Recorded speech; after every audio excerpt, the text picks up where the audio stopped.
you should already know what this is. And for those of you that aren't, just chill. See, we're going to get down to the other stuff here in a second. But what I'm always trying to get everybody to understand is everything is vibration.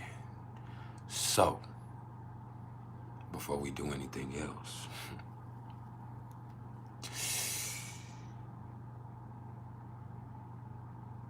just vibe.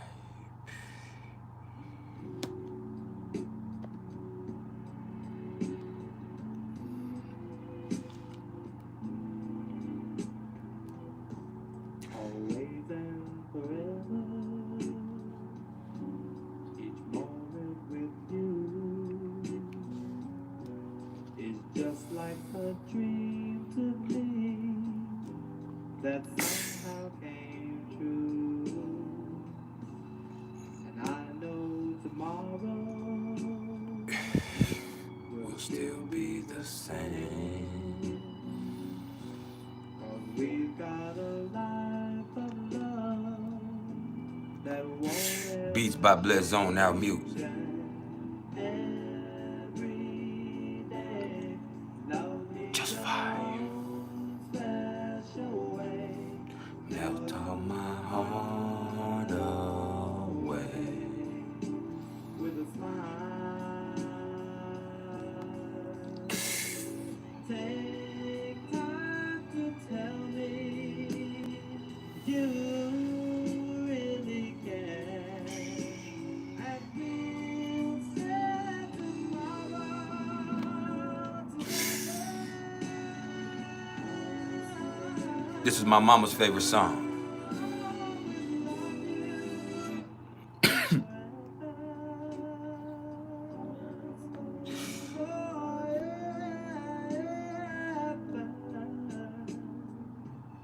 Love 12, Tina Clara Marie, Otherworldliness Only. The moon is in Pisces. Something I can't explain, just the things that you do. Let this seep into your soul. And if you get lonely, Lonely and gray. a second to give Moon in Pisces right here. that magic you make, and every day Love me your own special way. melt all my heart away with a smile. Take time to tell me you Really care. and we'll share tomorrow together. I'll always love you ever.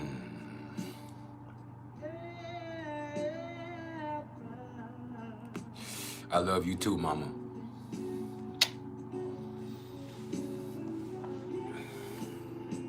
Please hit the like button as you come in my front door.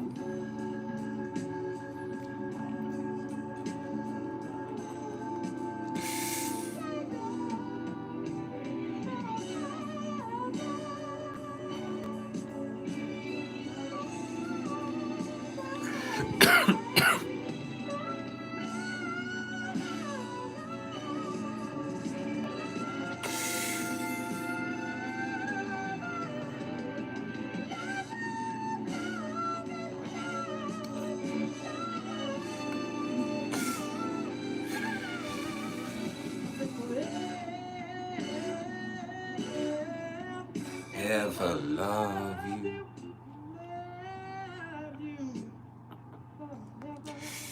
It's goddamn right. That's a Pisces love.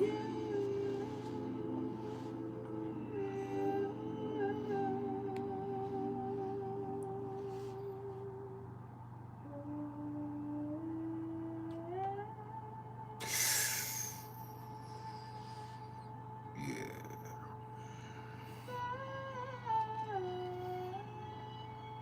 That's the vibe.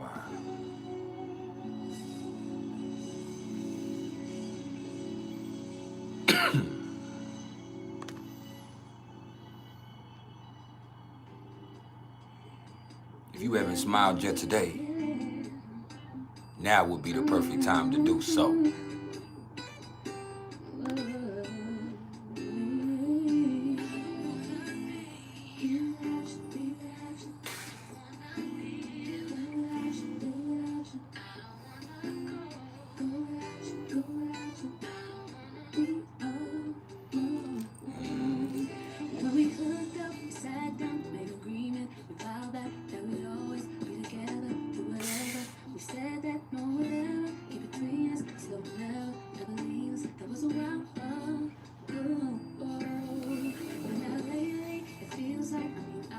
Yo, make sure y'all hit that like button.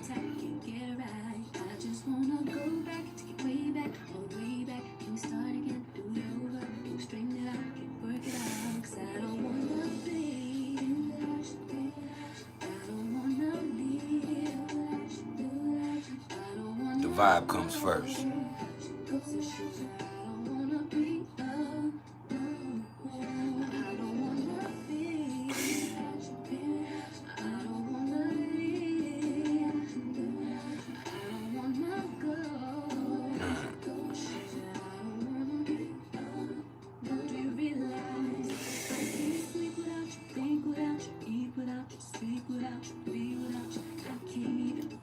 We're gonna take just a few minutes to let a few people trickle in.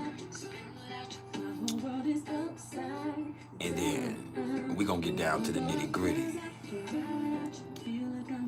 And today, the nitty-gritty is not gonna consist of us touching on the transits or elaborating on the aspects. No, this is a Pisces moon vibe, baby.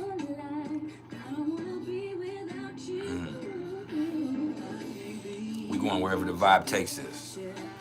If you have any questions about your chart, if you have anything you want to talk about,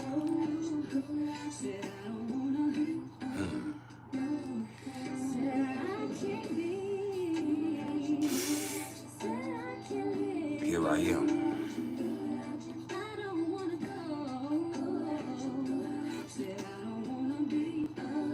As the moon sits in my 5th house, conjunct my natal moon,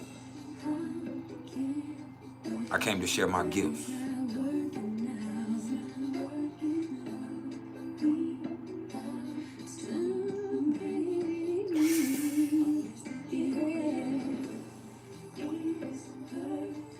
Amber G, welcome to the Vibe Tribe. You are now a part of the PrIcElEs family. Vibe. If you have any questions about your personal astrology chart or anything numerology related or anything that's going to help you raise that vibration, I'm your Huckleberry.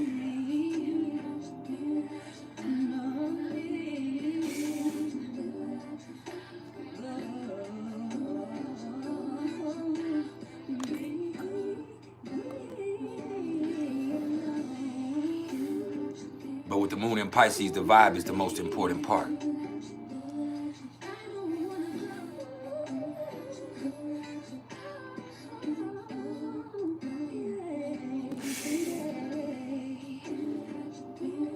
So you're otherworldly for real.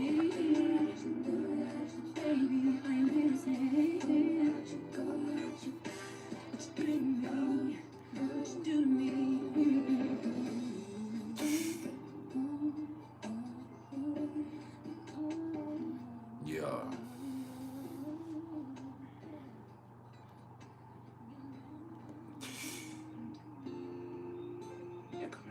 Oh, that's my shit. I be singing this out loud. I bet my neighbors think me and my wife splitting up.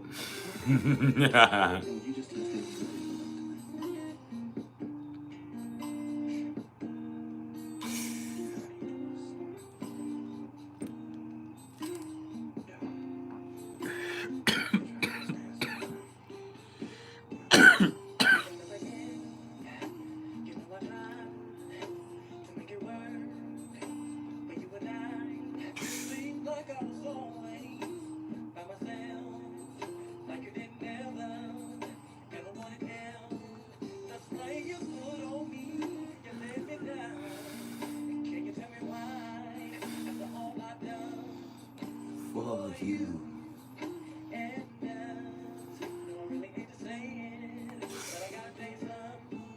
I think you better leave.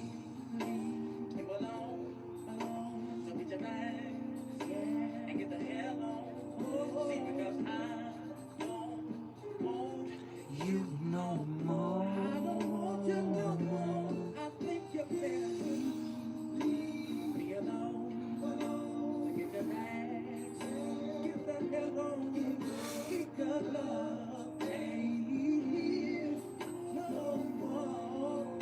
Hey.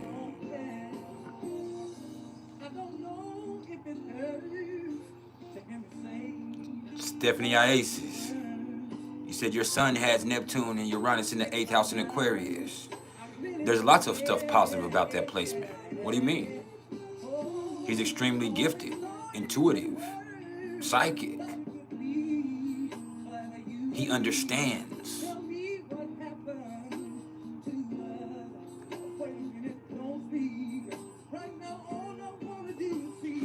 Leaving me alone. Get the hell on.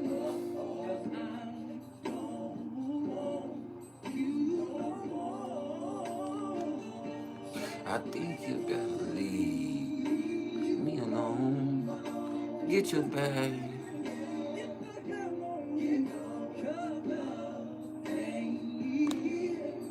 No more.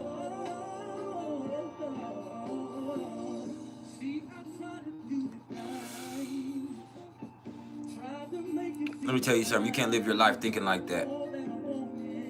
I know plenty of old people with Uranus in the 8th house.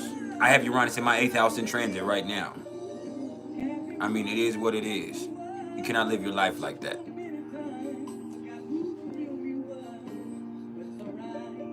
We all get the same fair deal, and that's a lifetime, no matter how long it lasts. And so, looking at Uranus in the 8th house and thinking, oh, that means an early death, that's not what it means. It means an unexpected death, if that's what you are trying to look at it literally. It doesn't mean early, it means unexpected.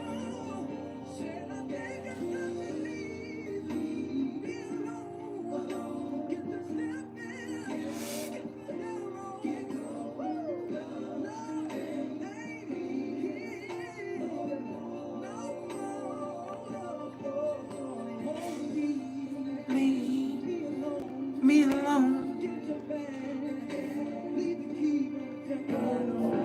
Leave the keys on the table.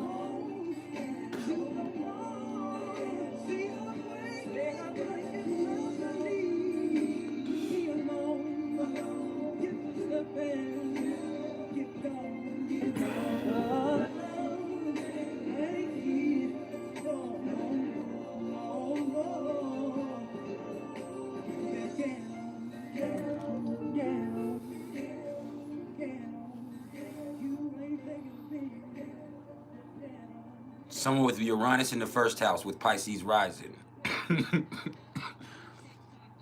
Hold up. Just that Scorpio vibe. Hey. That's the feeling I want everybody to get when I walk into a room.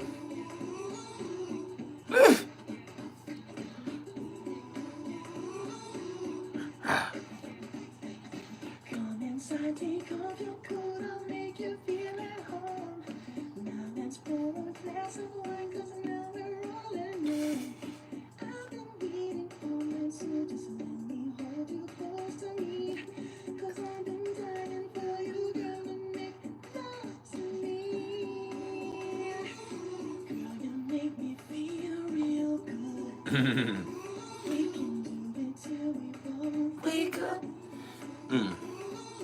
Girl, you know I'm hooked on you. Hey.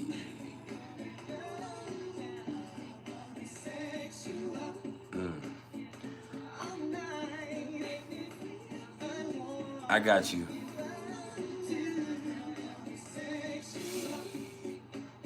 Otherworldliness. You said someone with Uranus in the 1st house with Pisces rising.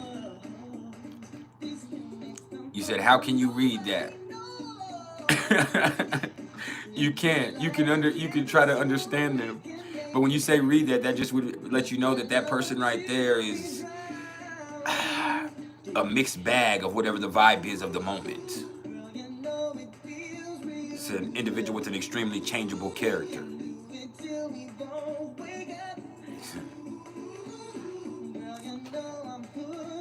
That's a chameleon, an actor. That's somebody who you could never put a label on because they're everything. That's how you would read that.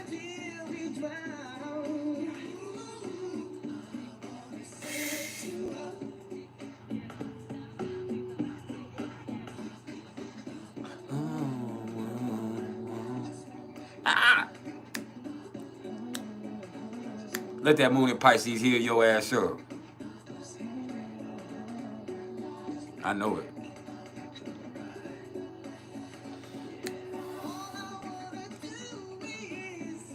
And I'm gonna tell you something about me today. I feel better than I look. And shit. You hear me? I'm back.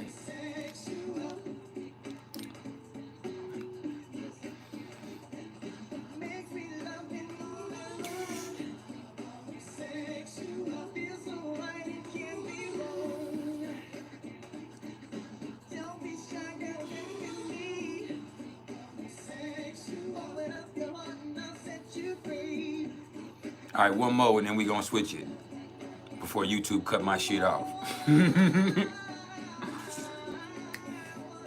Hold up, y'all.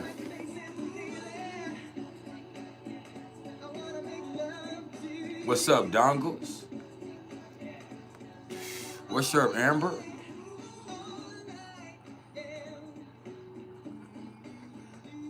We got Amber, we got Amber G. Let me make sure I keep y'all differentiated between each other. One more.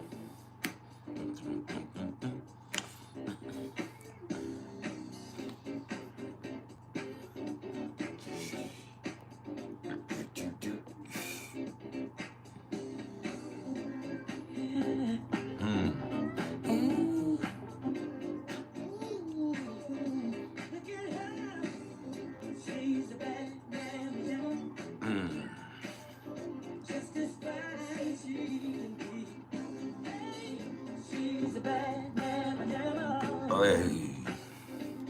I need like 12 more people to hit the like button. This the vibe.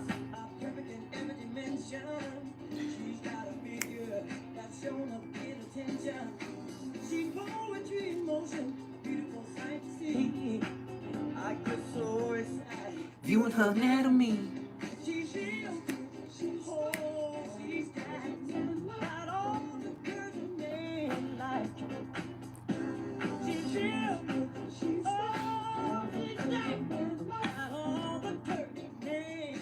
I'm talking about all the curves a man could like, baby.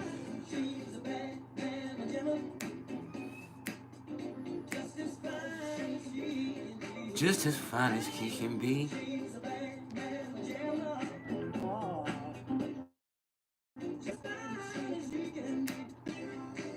Where's everybody checking in from in the world, man? It's 9:07 in Narnia. Do you know what your motherfucking vibe is?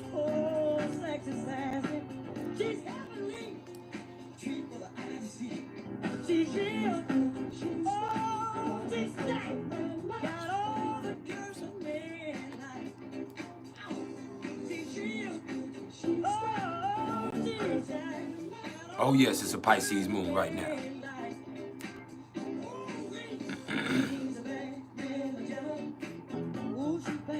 Ooh, she bad, just as fine as she can be.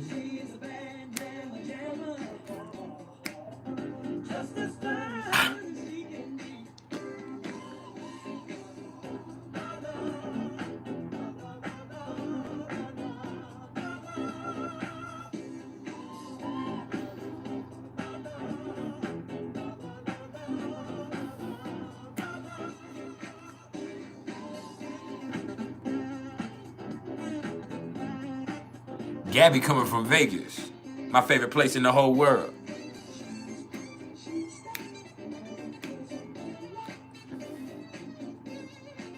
And I hate gambling. I just love Vegas. It's the vibe.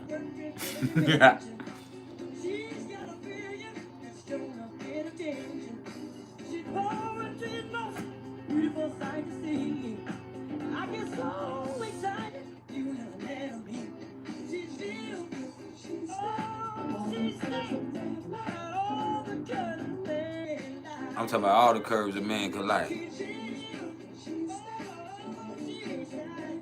Got all the curves a man could like.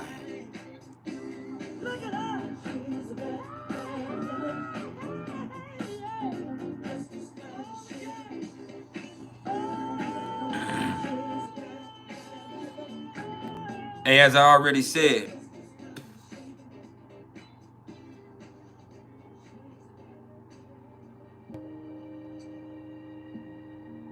we ain't going there though.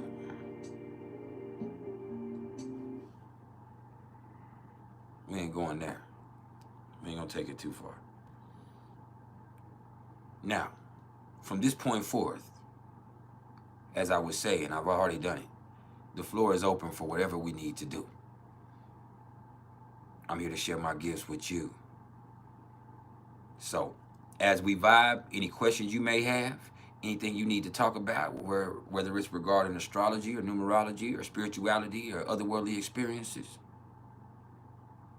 Oh, yes. What's up, KD444 Kane? You must be a menace, huh? What's up, fam? I appreciate you coming and being here with us. What's up, Rachel Grider? Your crush lives where? Here? Queenie, yes, the moon has to do with mother generally. It's generally associated with the mother, but it's not always. I've seen the mother point to the father. I mean, the mother, the moon. Pardon me. I've seen the moon. The mother can point to the father too, with the sorry motherfuckers we got in the world. But that's beside the fact. The moon can point to the father in some charts. It really just points to the more nurturing parent or the lack thereof. Or it could also be reflective of a parenting style that we experienced. All right. But my moon is my mom. My mom was a Pisces sun, Leo moon. My moon is in Pisces in the 5th house. My moon is my mother. My black moon Lilith is my daddy. My daddy's a Gemini. My black moon Lilith is 13 degrees of Gemini in my 8th house. And my daddy was my daddy. Full disclosure, he was a funny character. He's a very entertaining individual, but he's also sexually inappropriate. He also is a drug addict. He also is not a good father, not a good influence. I love him to death, but to this day, he's trying to con death. So, I mean, that is what it is. So, as we get started, let's get to the right vibe.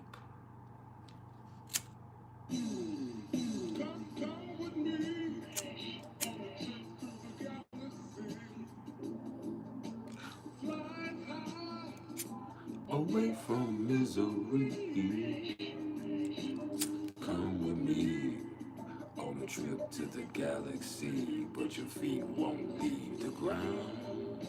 Oh yeah, come to Papa.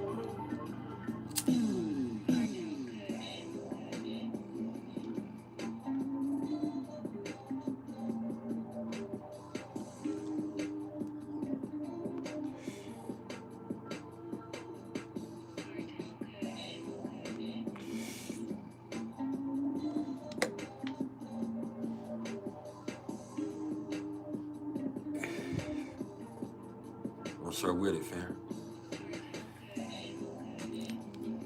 What's up, Anna? How you doing? So like I said, y'all, any questions y'all have, we here. Moon and Aries in the 6th house. When it comes to your mom, I mean, I don't want to say that because you know, like I just said, the moon doesn't have to be the father, but I mean the mother. But I would say if that's your mom, then um,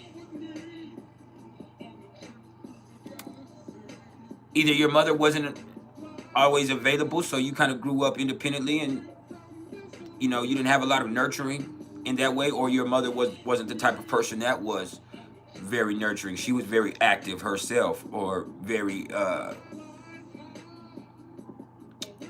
not even active, assertive in her own right. Like look at Tupac. Tupac is an Aries moon.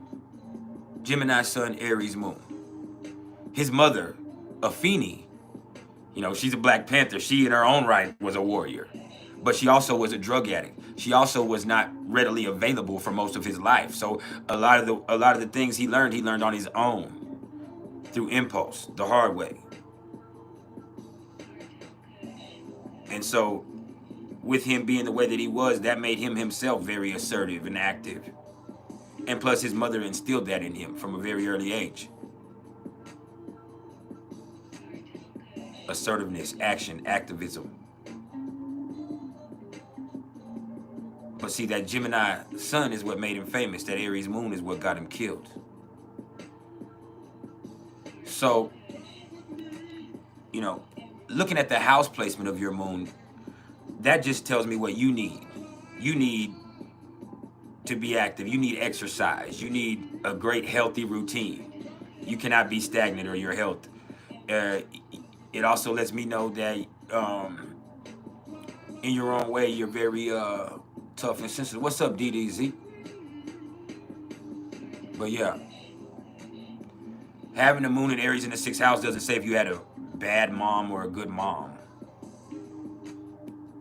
It kind of reflects that your mother either wasn't very nurturing in her way, or she was very assertive and aggressive in her own right, and you picked up some of those tendencies from her, or that person picked up some of those tendencies from her. Or it would mean that your mother might have been around, but she wasn't always, you know what I'm saying? And she, besides teaching you to be tough, she kind of made you fend for yourself from a very early age, which made you very, very impulsive and in some ways self-centered.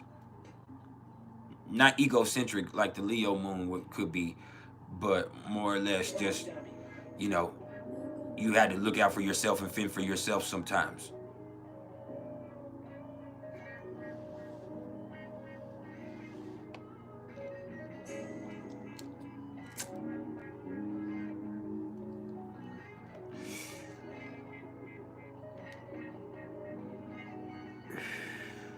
What'd you take back, Anna?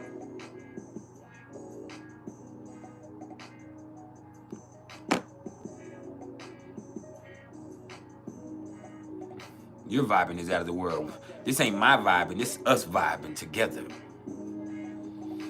This is a tribe. We family. You are now a part of this.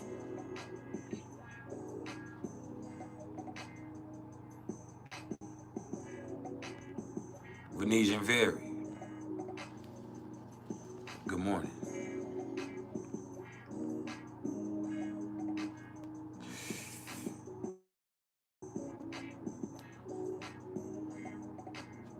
Now, let me answer everybody's questions. I don't want to take it back.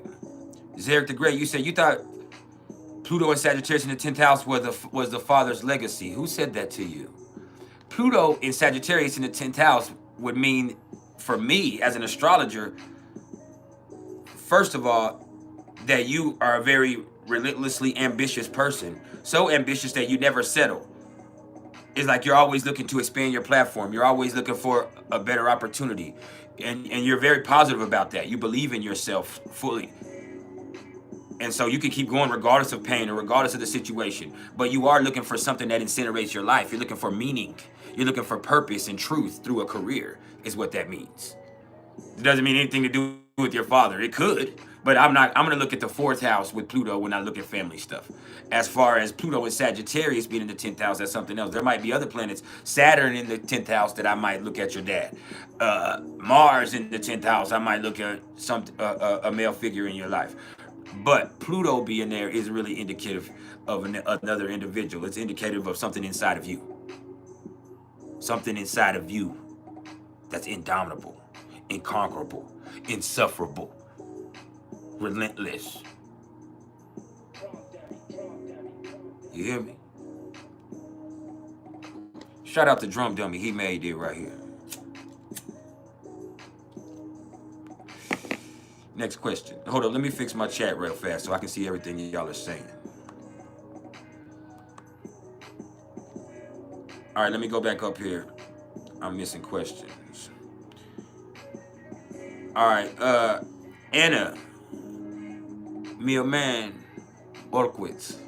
You said Chiron conjunct the ascendant from the 12th house.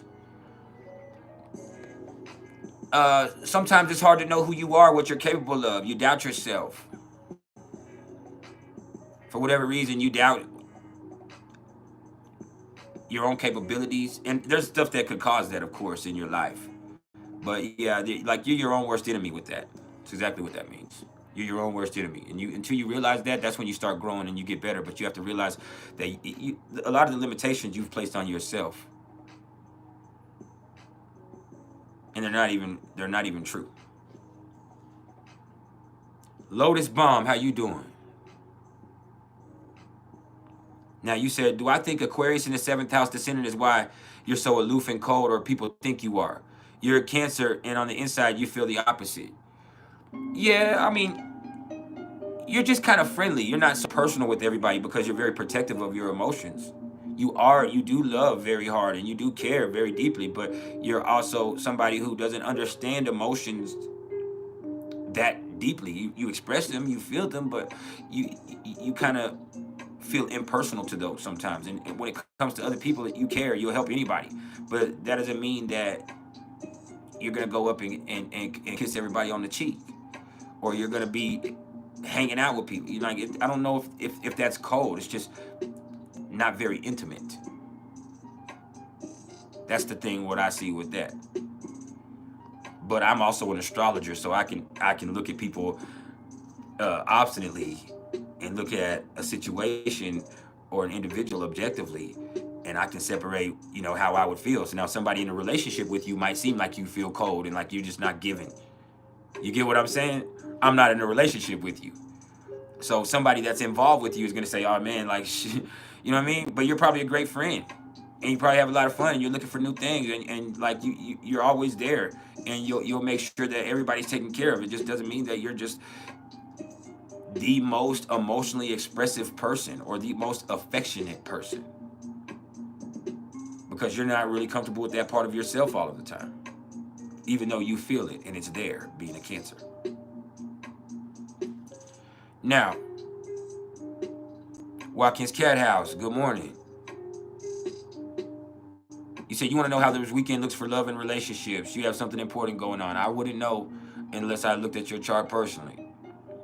And I love you, but I charge people to look at their chart personally and tell them what's going on with their trends. So I don't know. You can ask me. You can tell me about something in your chart. Say, hey, my Venus is in so and so.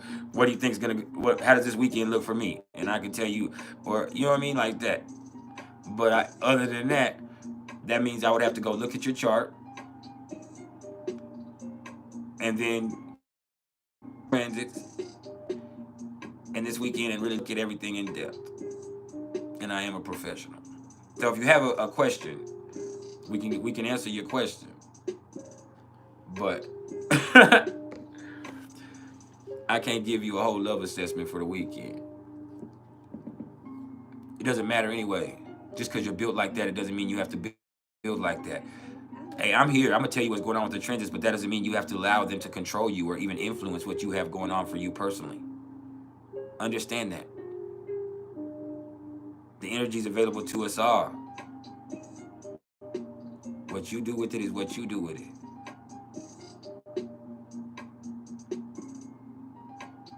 No, I'm a Libra rising, but I have Pluto in my first house in Scorpio. I'm a Libra rising with Pluto in the first house, and that always makes a difference. You have Libra risings, you have Libra risings with Pluto in the first house. There's a difference.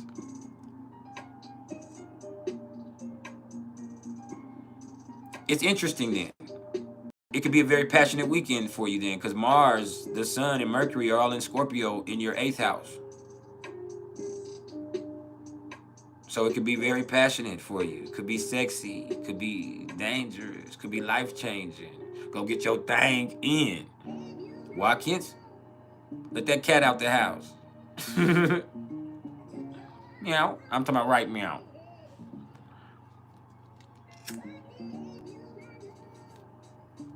Let that cat out the bag, baby.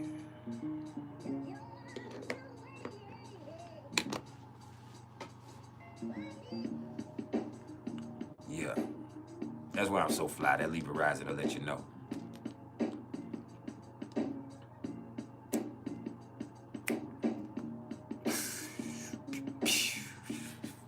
I'm just that fly.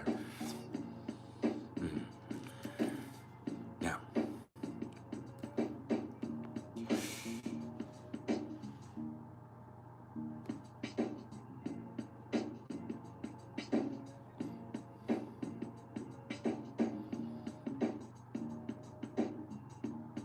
let me ask everybody else a question. Mystic Raven Medicine, what's up, my boy? Cam, you said Pluto in the 10th house. I actually just answered about Pluto in the 10th house. With Pluto in the 10th house, you're looking for a career that's going to change your life. You're looking for respect, status, power, control of your life. And you're not going to stop until you get it. And your life is going to feel like it ain't shit until you're able to have what you want. But sometimes that can make you depressed. Sometimes it can make you have really cold-hearted tendencies towards other people because you have goals. Some people never understand what having goals means. You get what I mean? Like, some people never get it. Like, damn, motherfucker, I have goals. I have things I want. I want to be somebody. And so some people, they're fine with ordinary. They're fine with bullshit. You're not. You never will be. And I just hope if you do find the career that you're looking for, that it gives you the validation that you're seeking.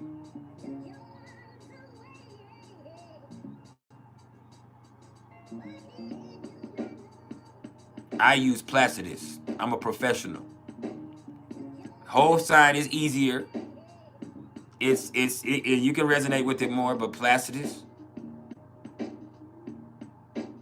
is always going to be more accurate.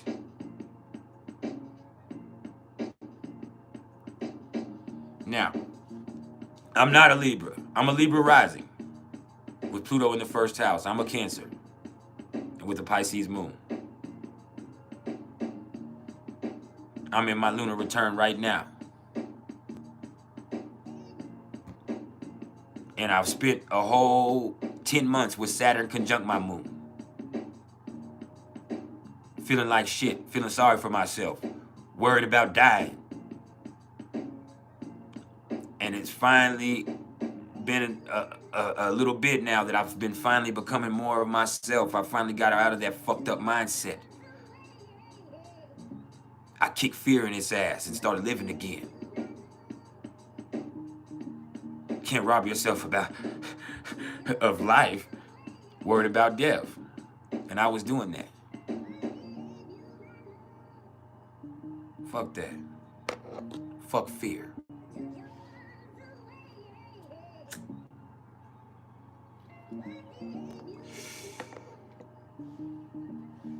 That's the truth. Now, I done missed a lot of questions.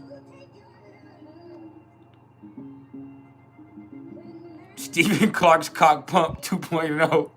You're always pumped. You live in a vacuum. What's up, fam? You good?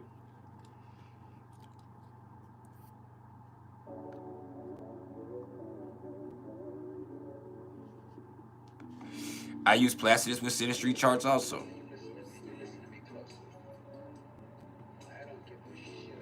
Transit Pluto opposing Venus, Mars, and Cancer since late 21. So yeah, fuck fear.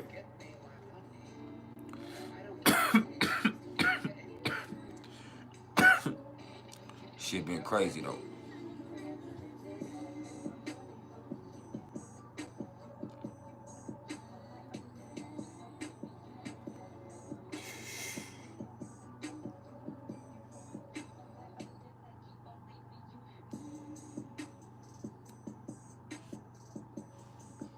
Yeah.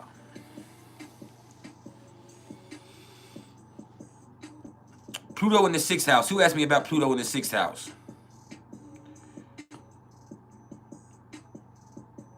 I thought I saw somebody ask about Pluto in the sixth house. Pluto and Libra in the sixth house. Okay. First of all, you think too much with Pluto and Libra in the sixth house. But you also naturally understand people. You're a natural healer. You're a natural healer. You naturally understand people. And you have a certain effect on people, which you need to be aware of. Because you could actually heal or hurt people depending on the nature of your interactions with Pluto in the sixth house. You got to be very careful. Now, you also are going to have to change your health habits at some point in your life with Pluto in the sixth house. I mean, change everything all the way around.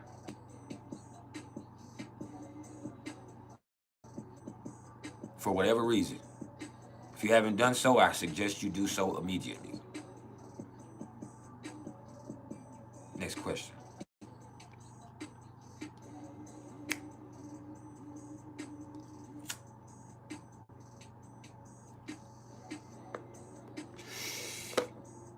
Yeah.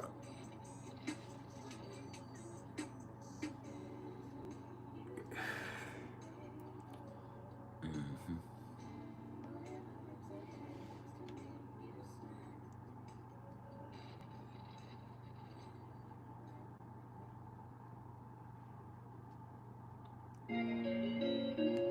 Now that's super motherfucking.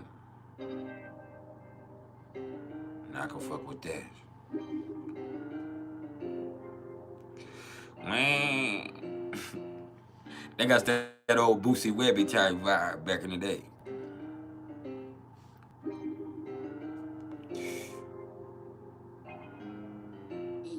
You just made this beat?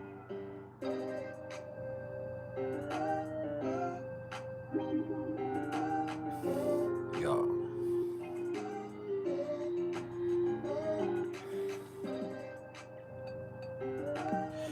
Let that Pisces moon sink into your soul. Let it take you to somewhere that is spaceless, timeless, ageless, priceless.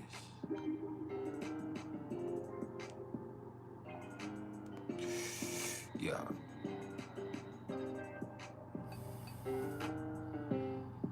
Mm. Yes, I'm a musician. I'm a Pisces moon. I'm everything.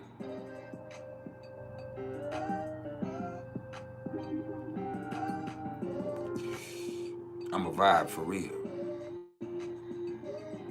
My boy Jason's Throne. Welcome home. What's good, fam? You said you have Neptune opposite your Virgo Mercury for the next 2 years. What can you expect with that? Confusion? Confusion, getting mixed up about the facts or the origin of where some shit came from. Um yeah, a lot of that.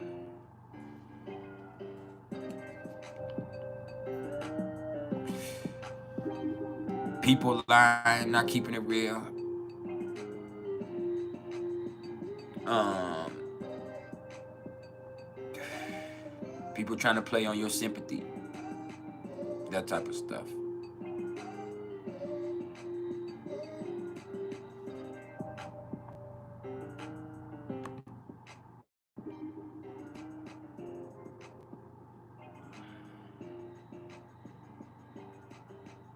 All of that.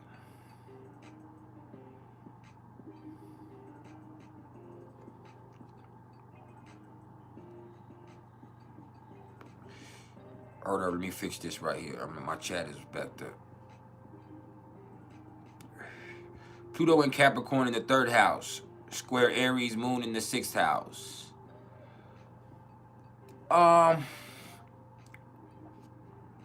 First of all, Queenie, that's going to mean that whoever that is very sharp. They pick up on shit very easily. So they're very serious, they're very clever, but they're also very, very distrustful of everybody and everything. Secretive and protective, distrustful. Like, that's what I see with that right there. So they'd rather do shit on their own. They can even be serious, maybe a little mean sometimes. So they can make some enemies with that Aries moon in the 6th. Create some haters. God Star 369. You came in right on time. Now, 13 Moon Lily. What's up? You said, well, what's my opinion of Victor Carr and Ernest Wilhelm, if I don't mind you asking? I love Victor Carr. I don't know Ernest Wilhelm. I haven't listened to any Ernest Wilhelm, but I love Victor Carr. I'd be wondering, is he butt naked under them robes? Like, fam, I know I be without my shirt, but I'm swole a little bit. Like, bro, you could, Victor Carr be in that bitch with a toga on. Like, come on, bro, you American. Get that goddamn toga on.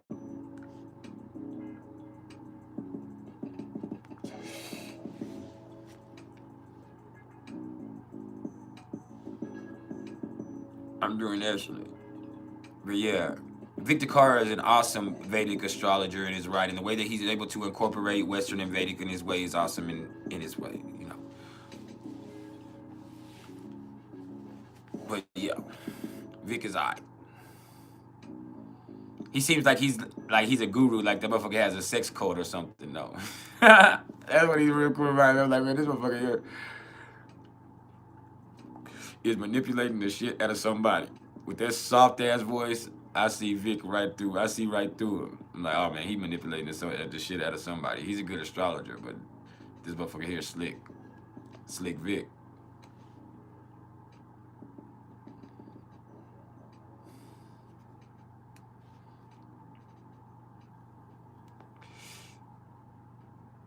Yeah.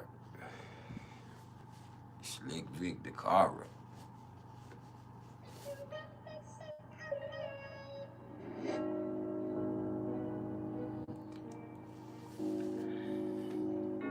He's alright dude though.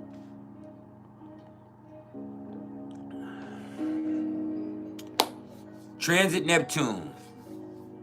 Transit Neptune, my bad. Transit Neptune, trine Venus and Mars.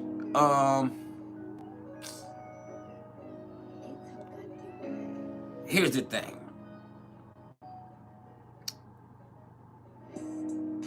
You feel things more powerfully than ever. And you feel things about certain people. You feel more artistic. You feel more in tune. You feel like all these things are true. But at the same time, that shit can also confuse you about what's real and what's not real.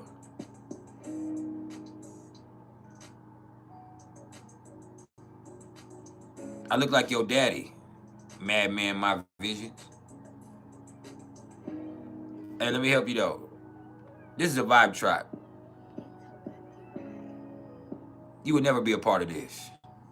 You out, bro. You have been banned, exiled. You can watch, but you can never participate. You can never be a part of this again. We not thirsty for subscribers. This is a real vibe tribe. You come in playing with the vibe, Your ass be banned forever. Take your sucker ass on somewhere else.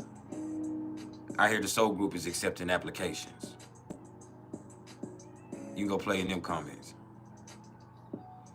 I love you though.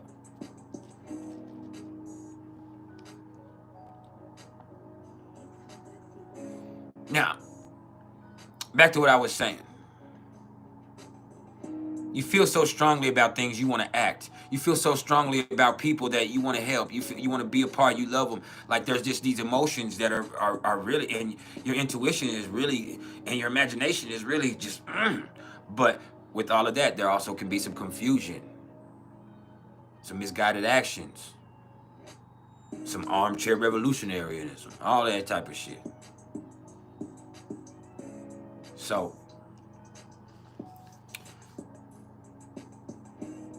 you just got to know what's really going on for you to use that. But creatively, it's an awesome time. Creatively, there's not a better time for you. As far as relationships, though, I would be careful. With relationships, I would be extremely, extremely careful. That's the truth.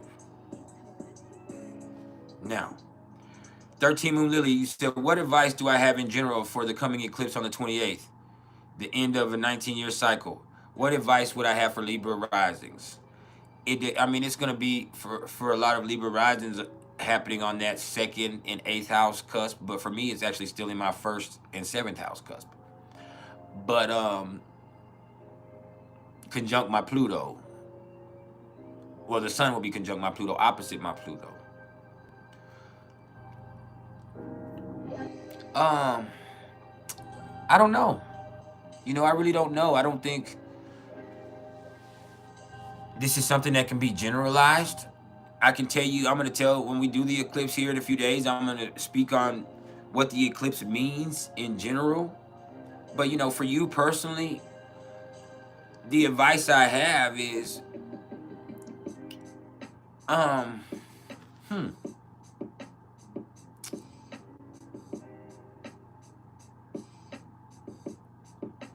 for Libra, right? See, that's just a hard question because I haven't thought about the eclipse yet, and I don't want to just say something. You get what I mean? So,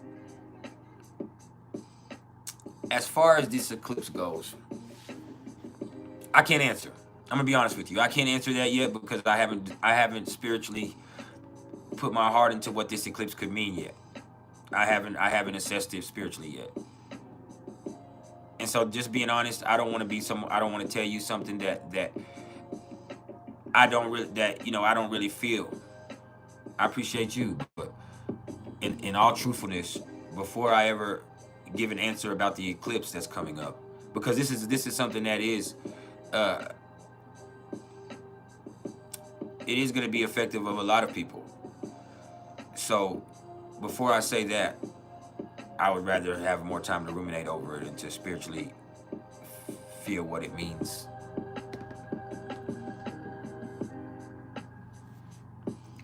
And sometimes the best answer you can give someone is you don't know.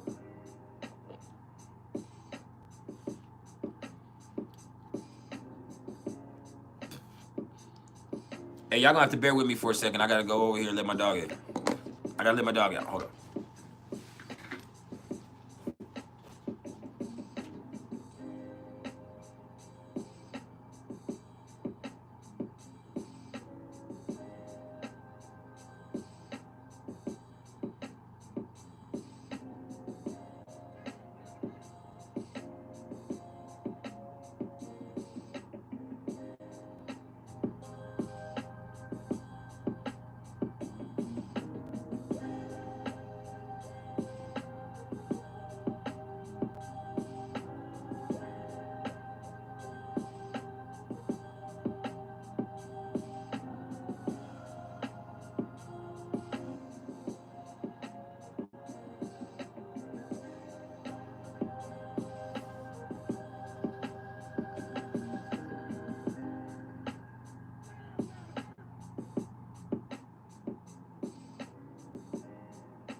Now I'm back. My bad.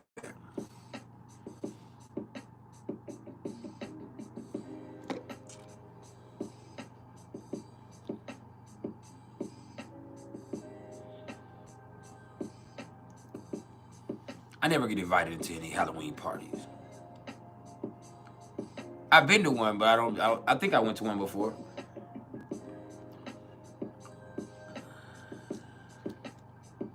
I stunned at the Christmas parties though.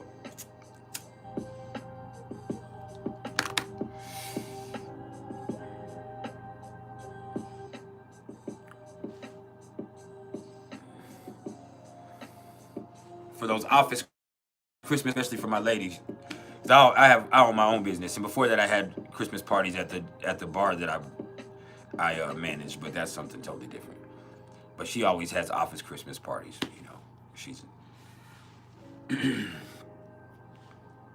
a nurse, so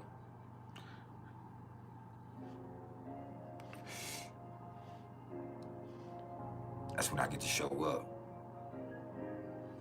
Let them know I'm finer than all their husbands. Yeah.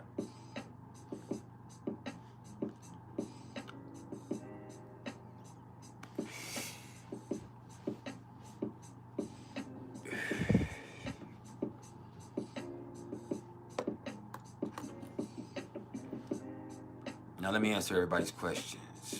Queenie 2 Bless, you said Jupiter in Pisces and Saturn in Aquarius, both in the 4th house. Well, here's the things. The way that you grew up is both a blessing and a curse. That's what that means. You grew up really different than everybody else. And so, and in a certain sense, unconventional for whatever reason. And so because of that, you know, it did make you hard pressed to make friends in a certain way, but you really do want to help because you kind of vacillate between this need for attention and this need for approval. And you also have this thing where, you know, and that could have developed for whatever reason because of the lack of which, but you also develop this positivity and this belief in things are going to work out better. And that's really a blessing in so many ways. So the way that you were raised, your family that you grew up in, or the lack thereof in some cases, which I don't know if that's what happened with you, that's both a blessing and a curse for you, with Saturn in Aquarius there at home and Jupiter in Pisces there at home also. Because Saturn in Aquarius is one of the best case scenarios. It taught you discipline. It taught you how to have different ideas, to think differently. But it also, at sometimes, it's like, damn, I'm so different than everybody else. Like, it made you repress who you really were because you would rather fit in with people, or you would rather get along with people, or you would rather when you get through that reticence, you'll be fine. But that Jupiter in Pisces there also just says that you have a lot of faith, you have a lot of belief, you have a lot of unconditional love inside of you. You really want to help the whole world. You really believe in other people, and so all of that is a blessing that comes reciprocated. And you're always going to have somebody that's going to have your back when it boils down to it.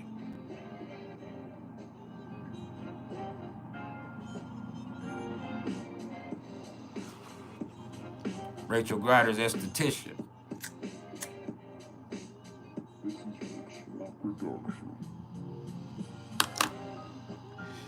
Now,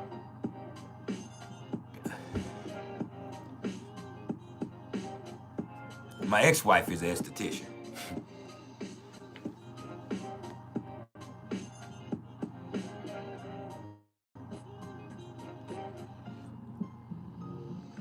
Why?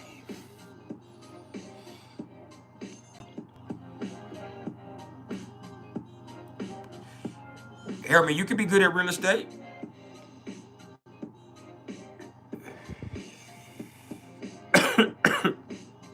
Saturn and Leo in the 8th house. The fucked up shit you go through over time is what's going to make you proud of yourself. The stuff that you find inside of yourself is what's going to make you have true confidence. Not false pride, not an ego, not know-it-allism, but at some point in your life, you're gonna go through some shit that makes you really know who you are, really understand who you are, where you ain't gotta be fake, where you ain't gotta put on a show, where you ain't gotta impress nobody, where you understand from something inside of you, something that you've been through, that you a bad motherfucker. Vega, monster. What's up to you and the whole tribal council? For those of you that aren't a part of the tribal council, I implore you to go join. There are several perks that come along with it. For instance, just the one that matters the most is, besides being featured here once a month, which we haven't featured the Earthshaker because the Earthshaker just hasn't he's not ready to come here yet and do that yet. And not everybody's ready to just come on camera and show out like that. And when he gets ready, that's when we'll feature him. And so we'll feature another member. Like I said, we're gonna feature Joe Alley, who is the founder of Star, at some point.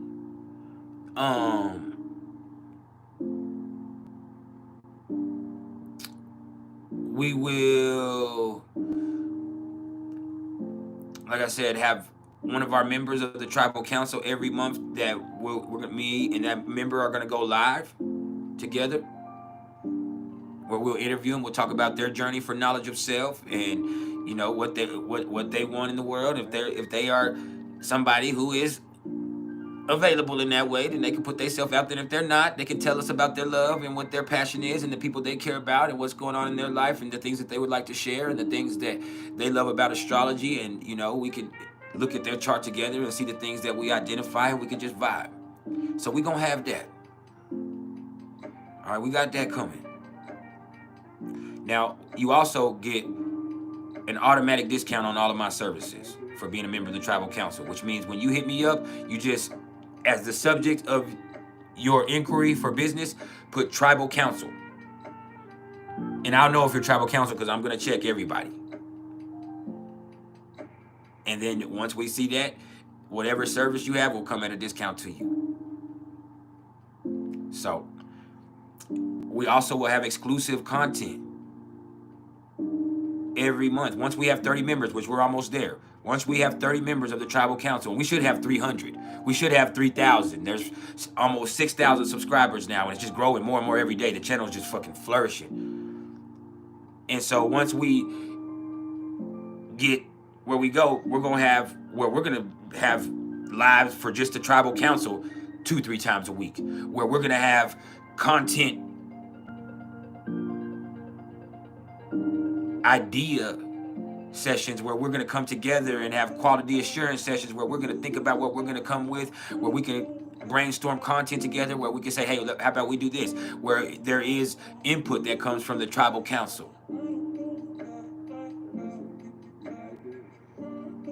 And so what I want y'all to do is go hit the join button. There's no tiers like some people have, you know what I'm saying? I'm not asking you to sponsor me. I'm asking you to invest in yourself. And it ain't no thing. This is just an energetic exchange. Take that, take that, take that. Yeah. Now, let's get back to the questions. Zarek, don't get your ass in trouble today. You almost got in trouble the other day. Now, Deuce, what's up with it? You said Saturn and Mars in the second house in Scorpio.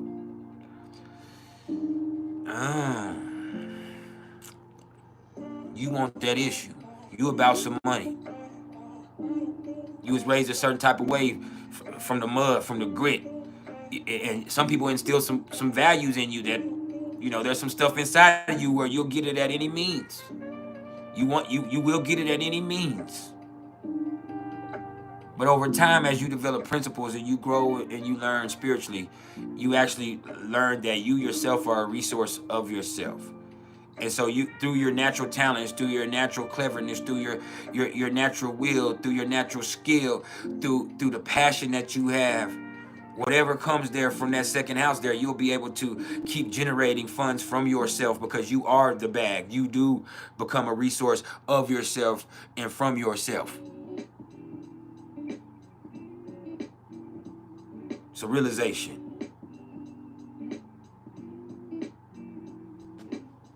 Not a revelation. Hear me? Now,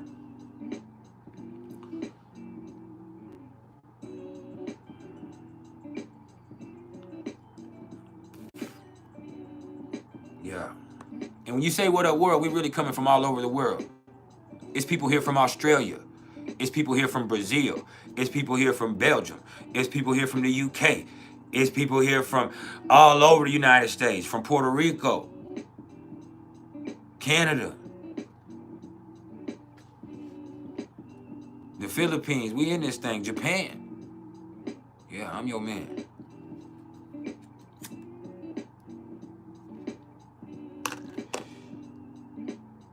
We for real.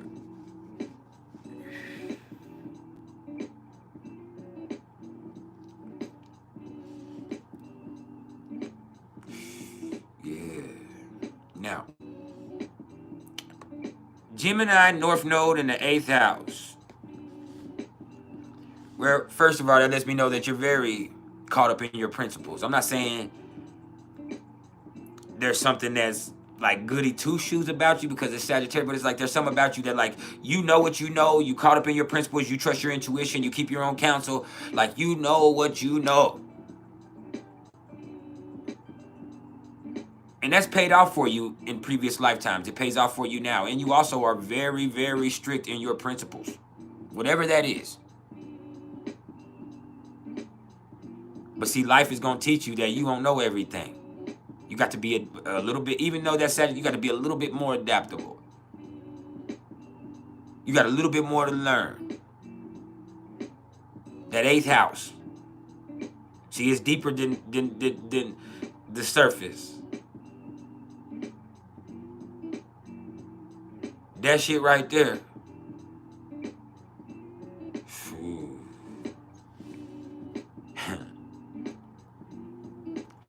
It's going to teach you that you might have to get your hands dirty. You might have to develop some street smarts. There's different types of intelligence. I understand you're wise, but you're going to have to learn how to be a little bit more clever. And you have to learn how to deal with other people more. You have to share with other people. Information, resources. You're going to need to ask somebody for something. You're going to have to maybe even manipulate them at some point.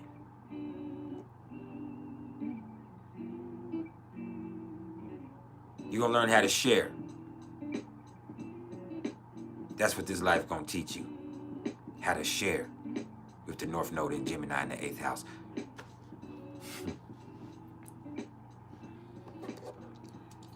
You hear me? Now,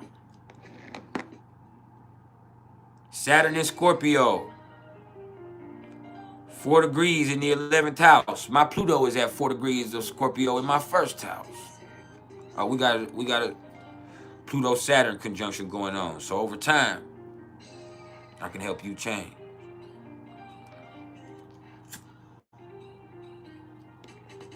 But I might introduce you to some fears inside of yourself.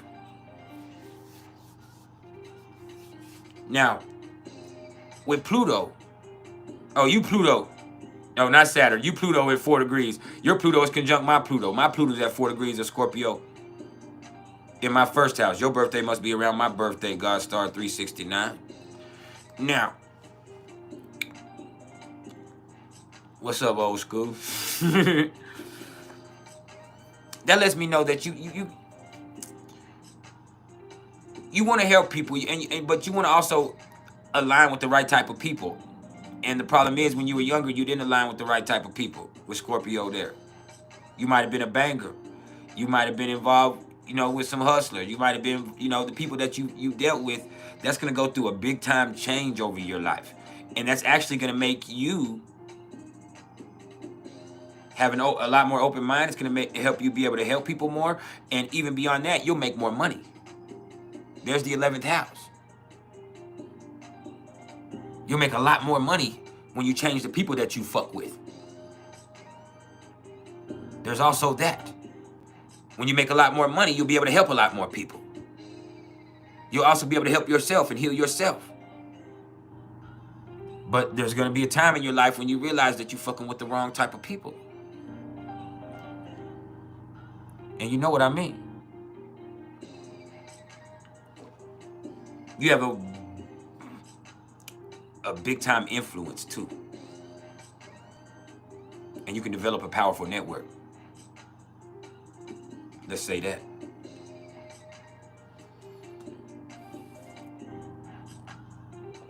Shout out to Oxnard, California. Now, Moon in Aries in the 2nd house, square North Node in Cancer in the 5th house. You selfish? Like, you could be a lot more creative. People would love you a lot more. Like, you would be a lot more popular. Like, you'd have a lot more fun if you wasn't so fucking selfish and worried about what you're going to get from every situation. You selfish and you worried about what you going to get from every situation. Now, you older than me. God star 369. My Pluto, I must have caught Pluto in retrograde the next year.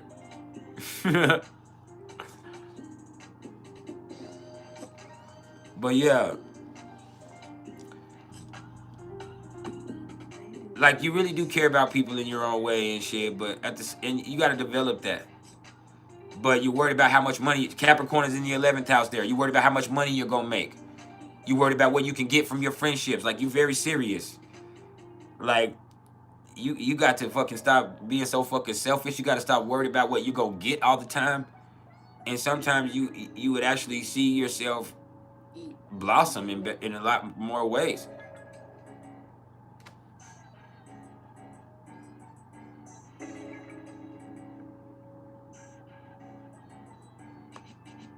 I've told my story a lot of times here on the channel. You got to just come. You just got to, there's videos here. You got to go watch the stories. I'll tell some of it again, but yeah, I'll tell it again one time. I've been through some crazy shit. I'm a crazy person.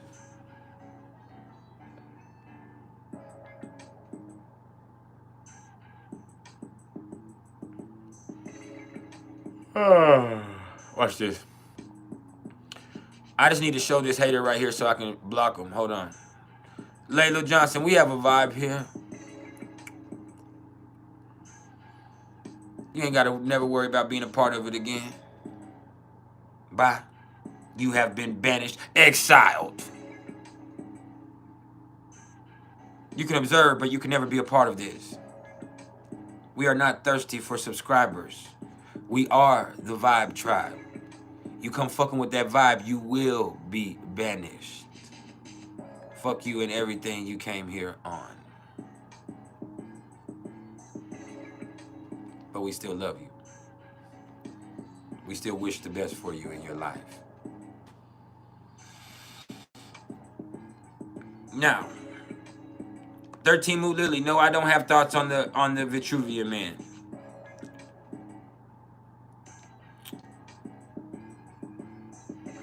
Lil Humble, you said 1st house activated Scorpio rising. Oh, you empowering yourself then. You're changing and you're empowering yourself through every transformation.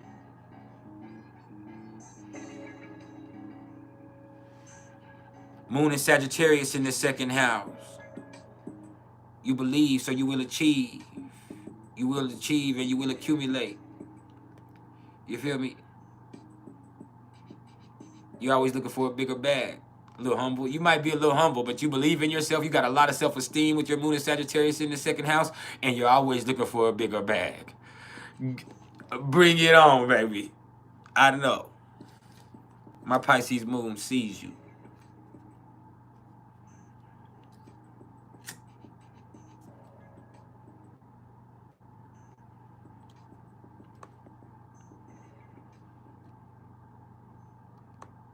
I appreciate it, God.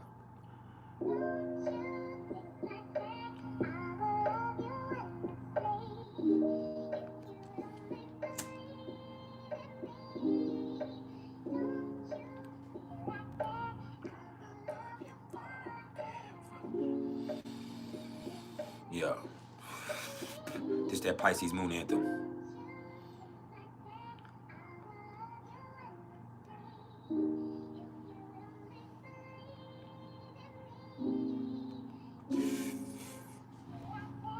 Yeah. What advice can I give for Saturn and Leo in the 12th house? Square Venus and Sagittarius in the 9th house. You sure they're not trying? I mean, they could be square, but I'm saying, are you sure they're not trying before I say that? Before I say anything.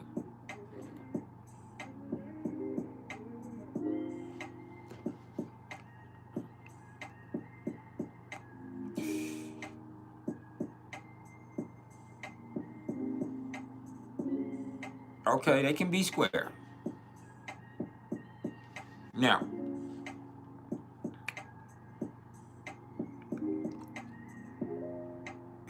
let's look at it. First of all, fundamentally, you're a very positive person. You have a very positive inspiration towards people. Like, people feel you. They sense your positivity. They sense that you know you're very wise. That you know a lot of things. That you just have this exuberance about life that's infectious. But you also have this fucking ego. This fucking something about you that puts people off sometimes. And you have to find your true confidence in yourself instead of just putting on a face for people that you feel like, they need to see. You got to stop pandering to an audience.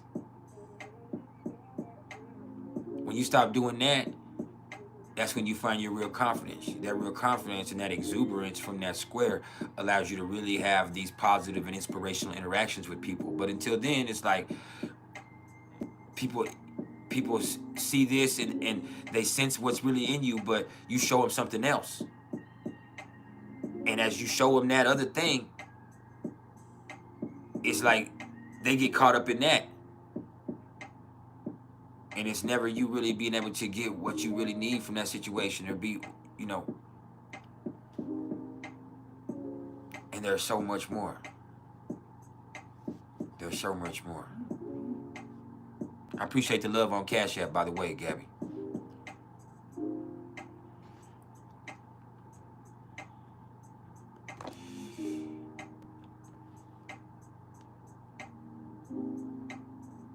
Like, stop being what people expect you to be, or what you think people expect, or what you want, what you think people want, or what people like. Stop pandering to a motherfucking audience. Be your real motherfucking self, and over time, you learn how to be that. Not just putting on the face that you feel is right. Over time, you develop this true confidence inside of yourself that allows you to be an inspiration to people. But you first got to feel inspired within yourself. Hey.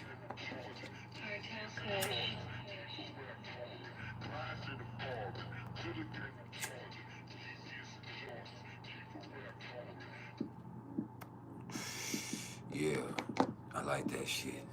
That's that Texas flavor. This the Kush. Now, Venus and Mars conjunct the Black Moon Lilith in the 10th house in Cancer.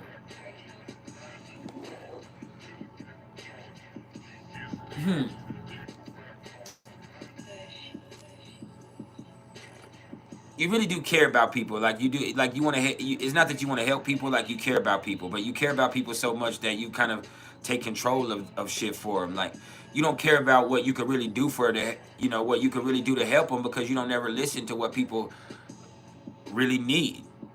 You do what you want to do for them. There's that. Second of all, you are so ambitious in your own way. There's things that you want that you don't really show your emotions. Like, you really do care, but you also are so worried about providing and being this person that can provide and be this figure that really takes care. That a lot of times it seems like you don't give a fuck. And everybody can tell how you feel also. So sometimes that sets you back with your reputation. People know you're an emotional person and you give emotional reactions. So that fucks with your reputation also. All of that shit. But you also are the person that you care about what people think about you way too fucking much. Cancer's there. There's the 10th house. There's Mars. You're very ambitious. You want respect. You want. It's not really about money, but if money is going to help you get there, you want status. You want people to respect your family. You want like all of that shit. But you don't even respect yourself because of the things that you're willing to do in order to get those things, in order to get that place that you want. And once again, you have these emotional reactions sometimes that fuck with your reputation and kind of set you back from being this person that you really would like people to see you to be. Yeah, I know you.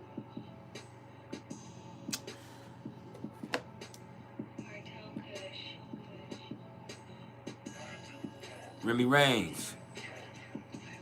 I see you. Travel counselor in the motherfucking house for real, ain't we? We deep. I like that. Mercury and Gemini. Mercury.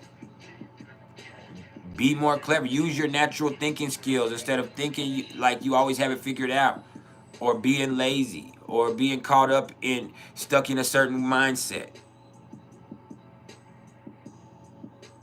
Like there's so much more with that. You're gonna learn so much more. There's so much more deeper thinking that could come with that. There's so much more that life is gonna teach you that you're gonna have to be adaptable as new information comes in. Like you think you know everything.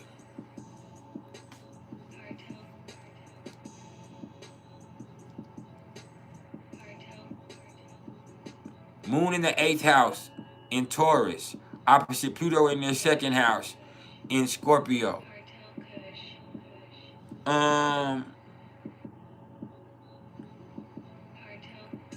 I appreciate the love, Velma.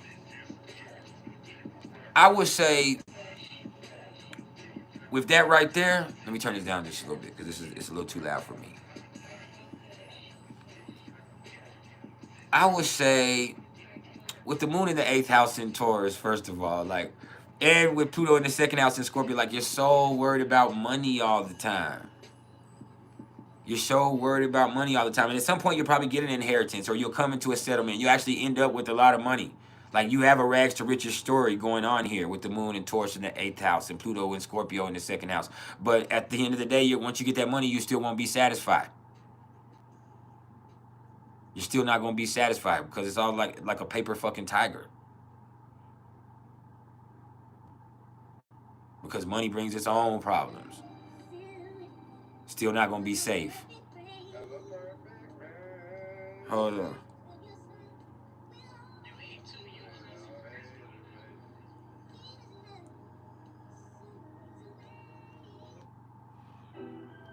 Yeah. Porsche Fry. Hi. It's you and I. Now, you said, what about Juno and Aquarius in the 10th house? With Juno and Libra in the 5th house. Y'all could be good. That's a nice little trine. You know, y'all can really have some fun. But I don't, Aquarius and Libra ain't the best air mix. They're all right, but they ain't the best. It's a trine, but they could, they could talk and conversate, be good friends and chill and shit. But, as far as a relationship goes, you look at what Juno and Aquarius in the 10th house needs is somebody who is, trying to help other people and somebody who's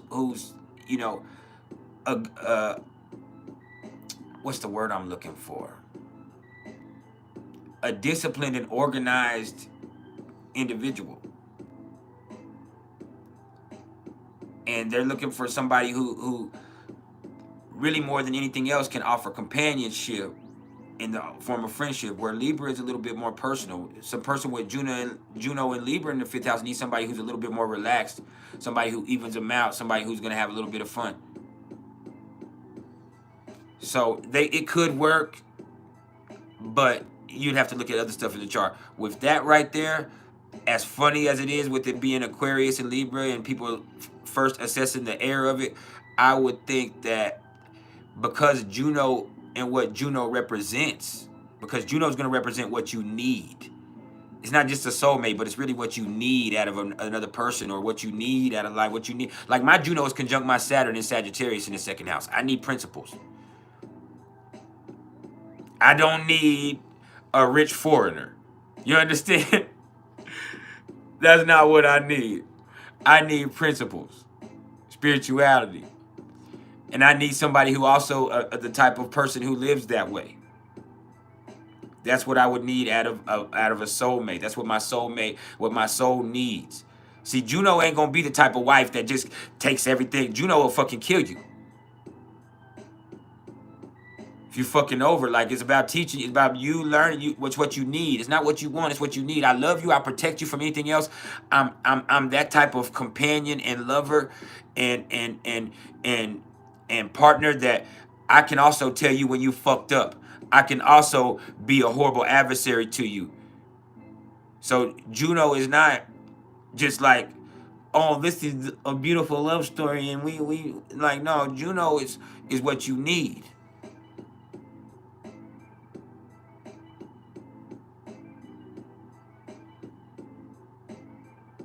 It's what you need.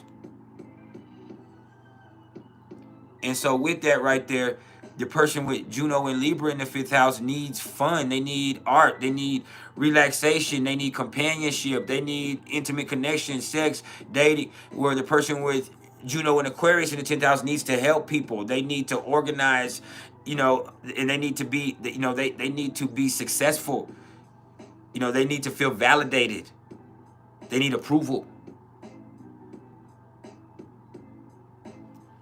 And so they could be great because of other stuff. But looking at that right there, that's not just the best mix for an intimate relationship.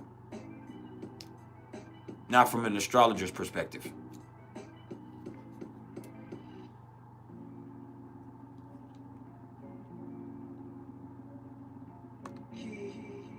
And we just getting started.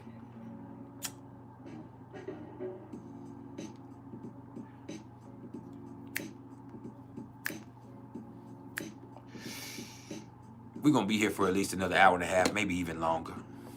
So, settle into this vibe. It might save your life.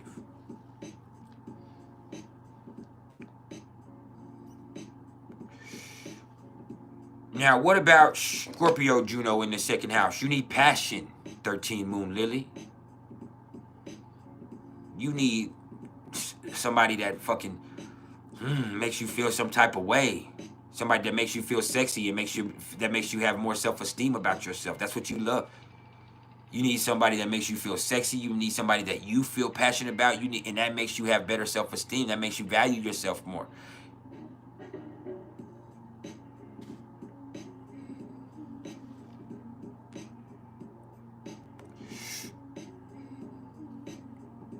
You're a goddamn freak.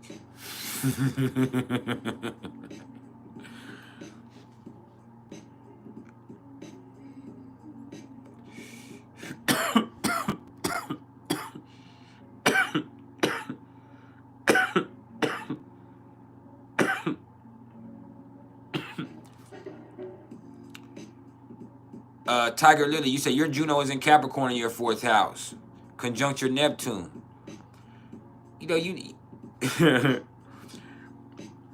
Well, I mean, you need somebody that's gonna help you build a family and be responsible and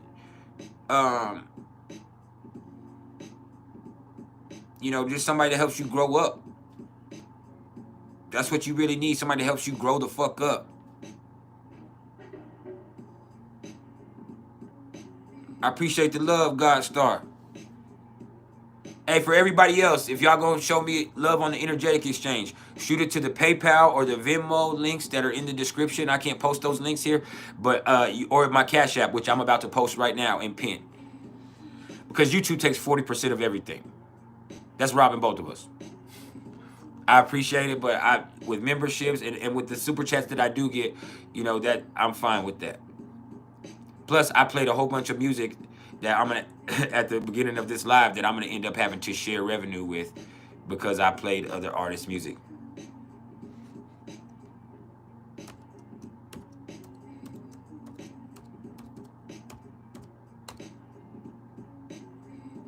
I got you though. I'm finna answer your question. Hold on.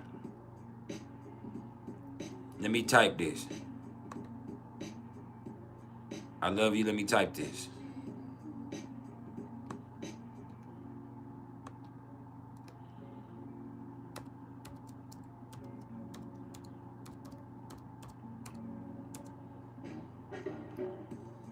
But yeah. I got you. Hold up. Now I got to get y'all in order regardless. You said Aries Juno conjunct the descendant in the 7th house.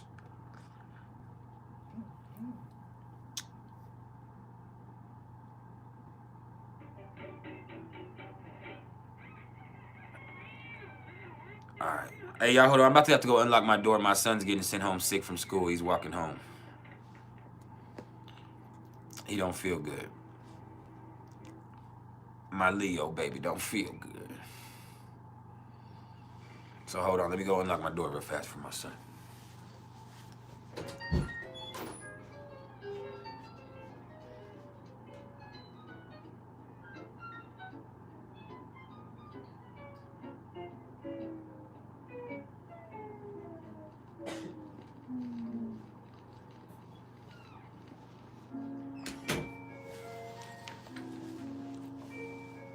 Oh yeah, we that flat out.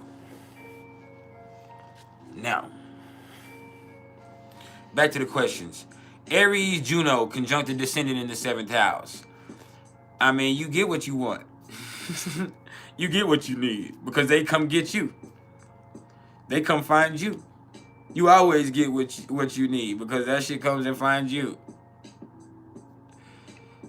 You need somebody that's gonna come shoot their shot. You need somebody to bring out the passion inside of you. Somebody to make you more assertive. Somebody to make you stand up for yourself. You got somebody that's gonna push your buttons. They love you, but your relationships have a certain dynamic to them. Take it from me.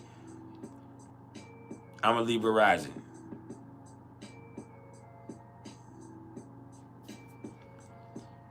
Now, Juno in Libra, 8 degrees in the 11th house retrograde. You need that info because you got that Libra, this Libra shorty on you hella much. That's what you need. That's what you need. But you got to be friends first. With Juno first, you got to learn how to be somebody's friend. And even with Libra, for you to have a good relationship, you got to learn how to be a good friend. And dealing with her might make you take it slow, but that's what's the thing with that, with Juno there. Is you got to learn how to be a good friend first, bro. Care for everybody. Be a caring person.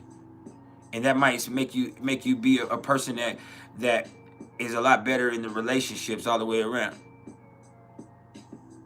Not just seem like you care. But yeah, you got to be a friend first. They say she's just a friend. Yep.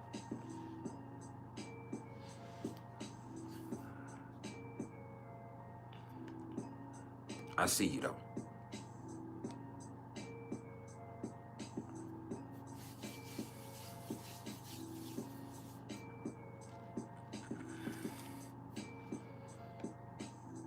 Lilith at 27 degrees in the 8th house. Is it in Virgo? You said it's Virgo? They're both in Virgo? I'm not understanding.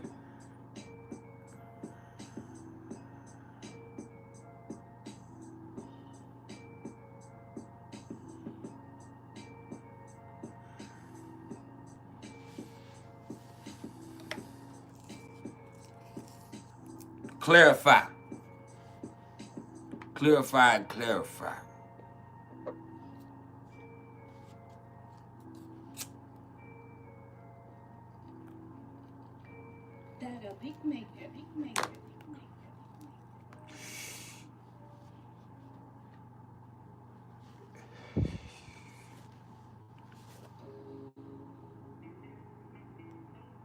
Libra Storm, you just got to tell me what you mean.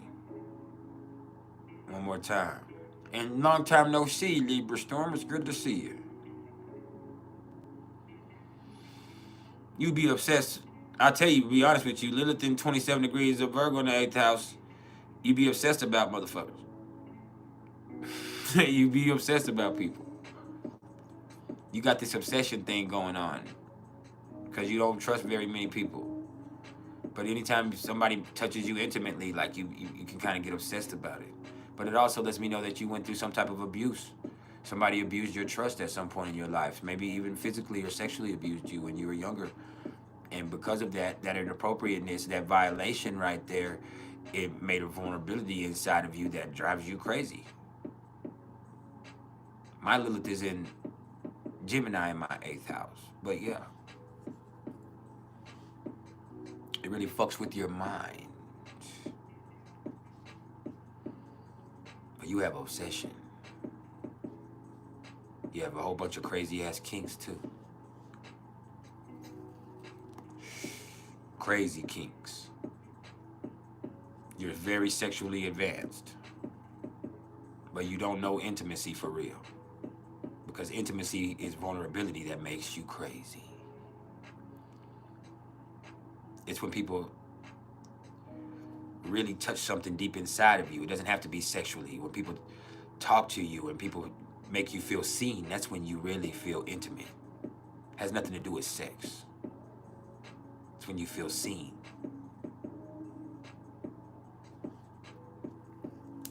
Yeah, I know you.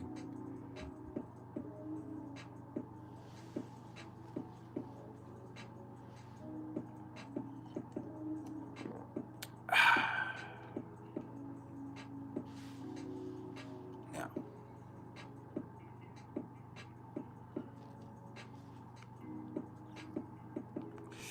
next question, please.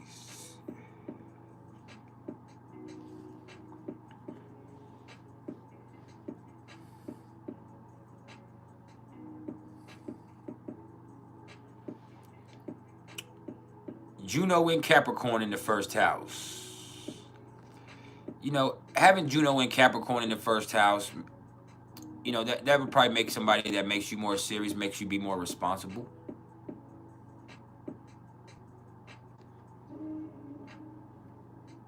It's what you need. But you need to be more serious. You need to be more responsible sometimes, and you are.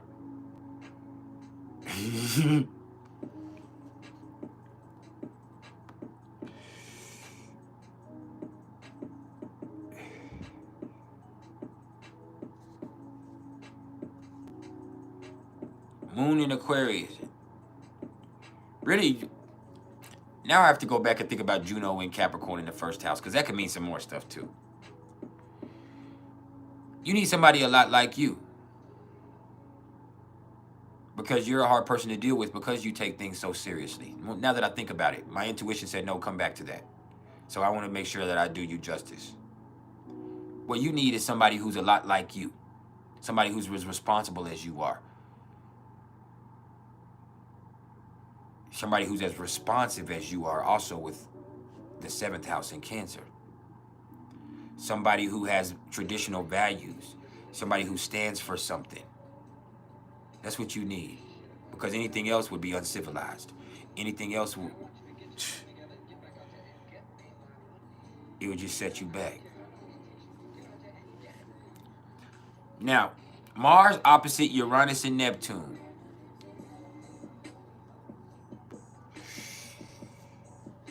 Sometimes, you know, you being so spiritual and you having such strong intuitions and such crazy ideals, it can get you off what you really need to be trying to accomplish. And also with Mars opposite to Uranus, you have a hell of a temper. Sometimes, and with your Neptune also there, you don't even know why you're tripping. You fly off the handle. You a motherfucking Viking like John Randall sometimes. And then other times you just cool and you care and you're so sympathetic and empathetic. But then all of a sudden you out of a character. There's Mars. Mars opposite to Uranus. All of a sudden you done flew off the handle. You done let your temper get the best of you. Yeah, I know you. It's your crazy ass. I'm just playing.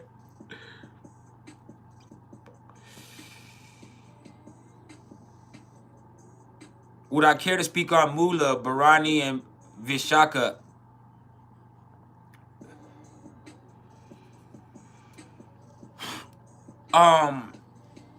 No, just because I know what they are, but I don't know enough about them to elaborate enough, and I wouldn't do enough justice. Absolutely not.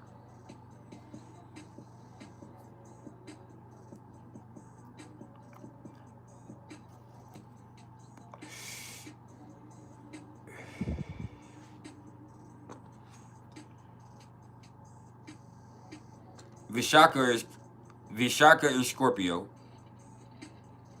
correct? Right? Mula is Sagittarius or Scorpio, is it not?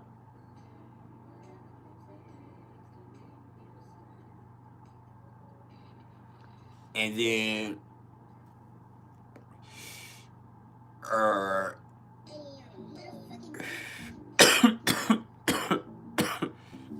I'm not sure about Barani right now.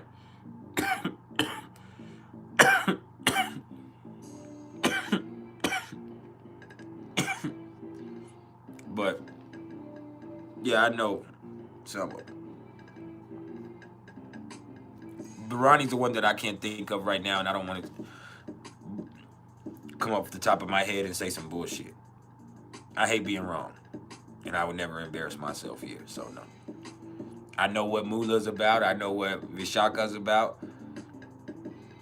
Vishaka. But yeah.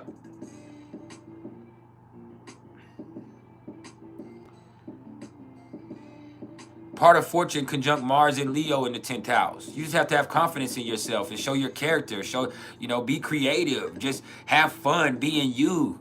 Show up and show out. That's what you gotta do. Show up and show out and approach situations like they're already yours, and they are. Like, that's it. Hey man, this me. Give me my shit. Enhance me, Carlton. Yeah. All that shit. That's what you gotta do.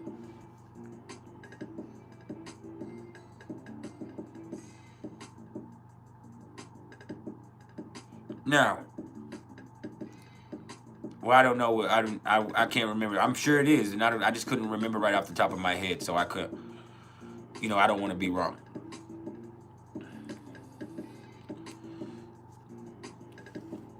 And sometimes the best thing you can say is, hey, you know what? I'm not sure. I don't know right this second. Like, I'm never the type of person that would just talk out the side of my neck.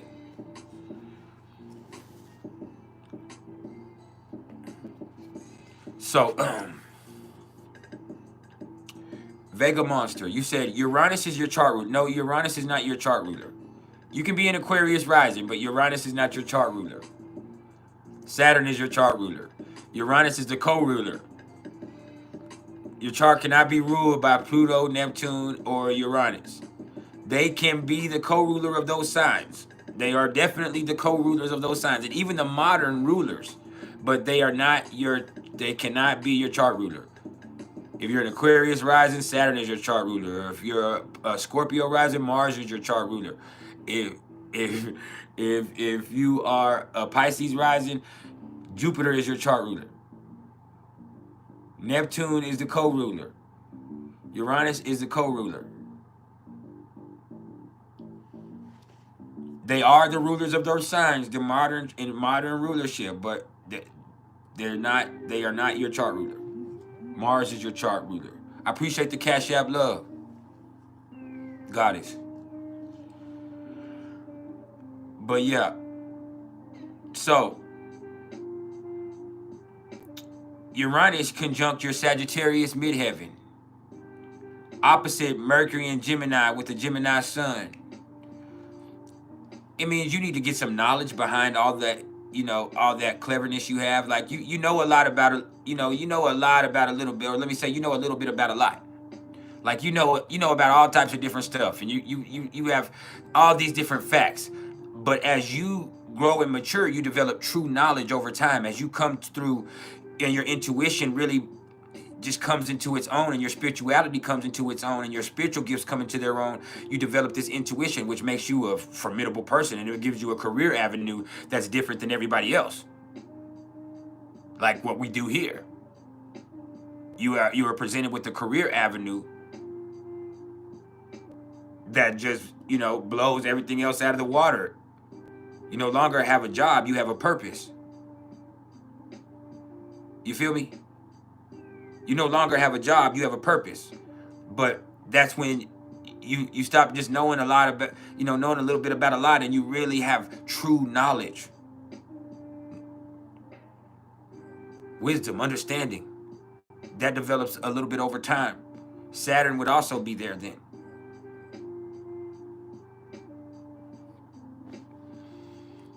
You feel me?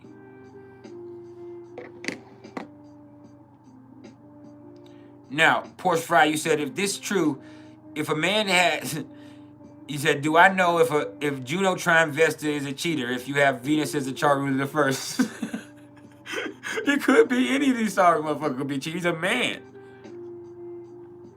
He's a man, sir. He's probably a cheater. How old is he? You can take astrology out of the equation. How old is he? If he's under 30, there's an 88% chance that he's a cheater. If he's over 30, there's a 60% chance he's a cheater. If he's over 35, there's a 40% chance he's a cheater. If he's still fucking at 50, he cheating. No, I'm just playing. But nah, for real though. Your best bet is he's a cheater.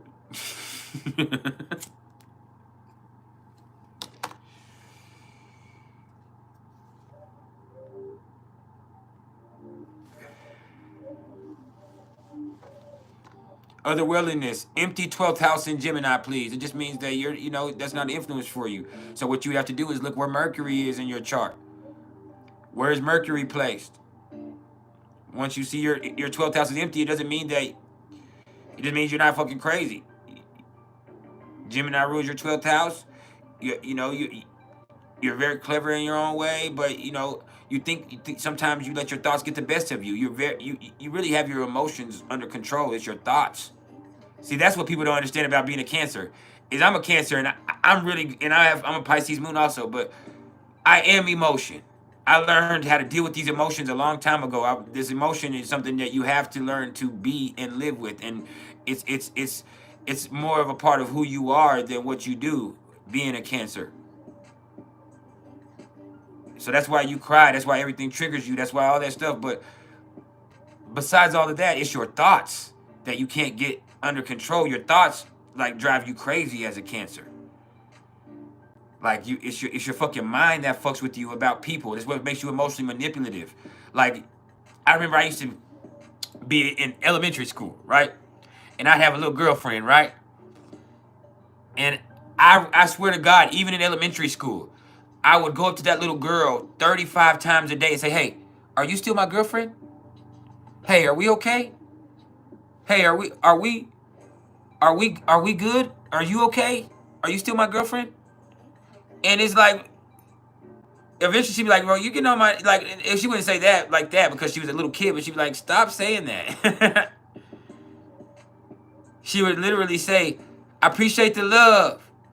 To me, a Babino on CashApp, that's love for real. But it's like, even as a kid, it's that. But it's like, it's not because it's my emotions. It's because my brain is messing with me. Like I'm thinking, oh, she just switched up. Oh, something's wrong. Like I'm steadily like, and I'm trying to fix situations that ain't even situations. It's just me and my insecurities getting the best of me. My mental, my mind fucking with me.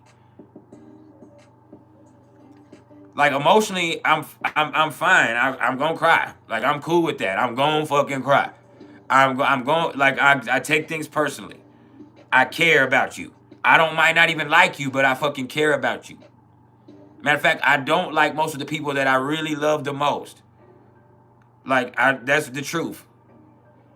Because they make me feel some type of way, and it's something that I can't control, but I understand why it's there. It's part of being a Cancer and part of existing in this experience. But my mind, it's my mind that fucks with me. But so, look at your Mercury.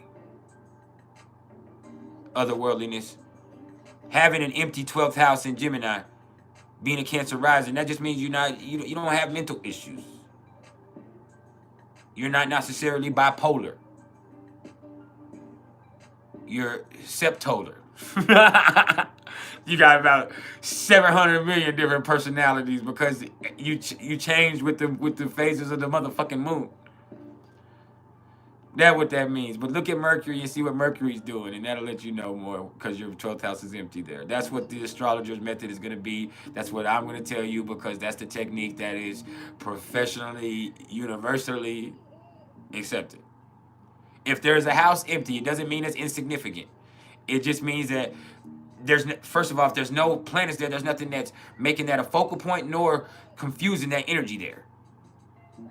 And so there's not a lot of you don't have a lot of craziness going on. You understand that you're very changeable. You get that. It's not a problem to you. And so from there, you would look what Mercury's doing and see how Mercury plays out and how that, affects that cleverness and that mental acumen and the thoughts and the subconscious that has developed through your 12th house. The 3rd house is your conscious mind. The 12th house is your subconscious or semi-conscious or unconscious mind.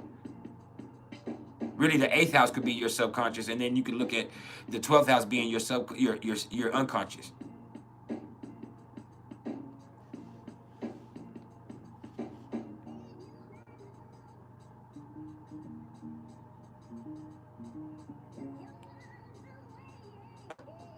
But yeah. Keep it coming, baby.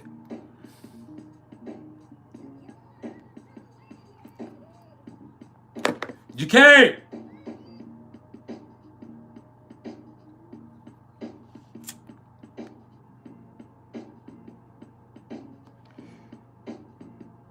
Sorry, I'm yelling for my son.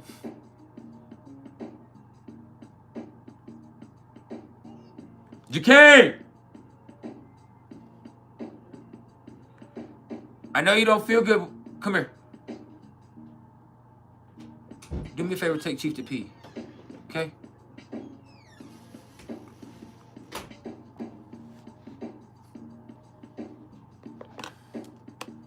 Hold up, y'all. I gotta eat a cookie. I got to. I got this whole big bucket of cookies here, and these look freaking delicious. Ain't nothing like a medium rare cookie. Yeah.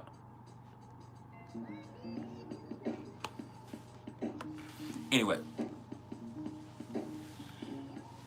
Hey, that's love, otherworldliness. That's love. That's love. We here vibing. We fam. For real.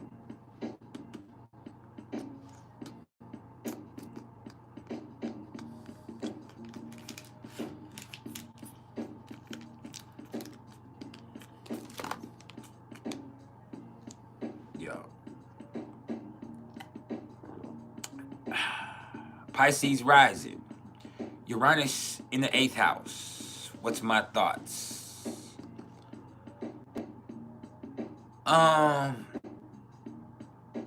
First of all, like you exist in La La Land. You live there. My son is a Pisces rising. I know this about you. You are very uniquely gifted, though, also with Uranus in the 8th house. You have such amazing insight. You are so psychic. You are so ahead of your time. And you yourself, you have this energy that's just ageless, spaceless. You can go into it. You're very creative. You are creation. You have this expression that's so unique. You have these gifts.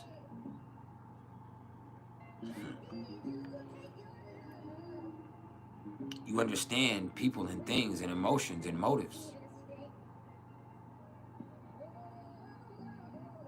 Sometimes it scares you, makes you wonder, are you here to stay?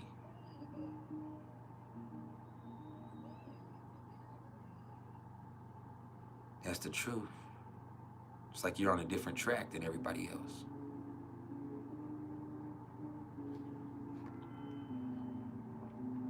Uranus and Lilith and Taurus in the 7th house. You just can't see yourself with a broke motherfucker. That's the problem. You just can't see yourself with a broke motherfucker. They just can't see themselves with a broke, but whoever that is, they just can't see themselves with somebody broke. They just can't see it. Like, sorry.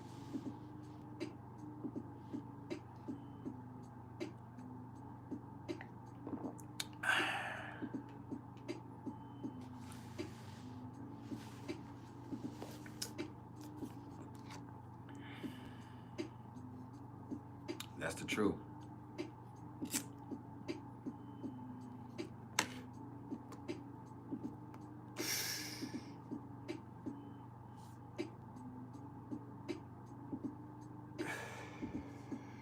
Keep the questions coming, y'all. We here for a whole nother hour or so. We've been here for 2 hours already.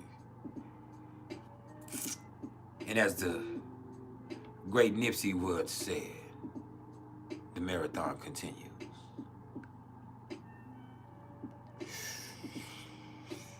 I'm here to share my gifts and my unconditional love and my vibe with you. This is the Pisces Moon vibrational therapy. So let that Pisces Moon sizzle in your spirit.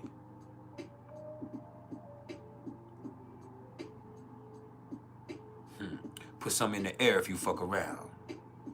Let your intuition be the guide as you be the vibe.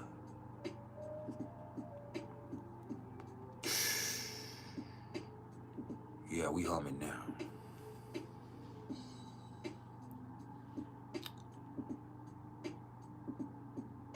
I said, when do I prefer to look at the aspects within the D9 versus the natal? I know what Navasma is. I don't look at them. I know my Vedic, but I don't follow. I try to, Vedic is so fatalistic that I try not to, like, the only thing that I follow, like right now, I'm in Sati Sati with Saturn conjunct to my moon, and that's real.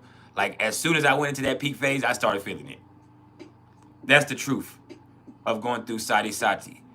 But as far as me, I'm being honest with you, it's been a long time, other than me paying attention to my nakshatras and my family's nakshatras and anybody who asked me about their nakshatras, and I've taken the time to really assess it spiritually.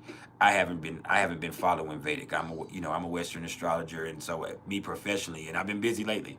I've been on that. Now I do have a realm of understanding with Vedic, as you know. And I love the nakshatras. It's the most important thing in all of astrology. I want people to understand that. I am a Western astrologer, but knowing your nakshatras in your Vedic chart, all of the nakshatras that your planets are in, but specifically the nakshatra that your moon is in and the pada, that is the most important and telling thing about you astrologically. More than any of your Western placements, more than your draconic chart, more than... Knowing the nakshatra that your moon is in and the pada that it operates from is the most important thing to know in astrology. I'm telling you now.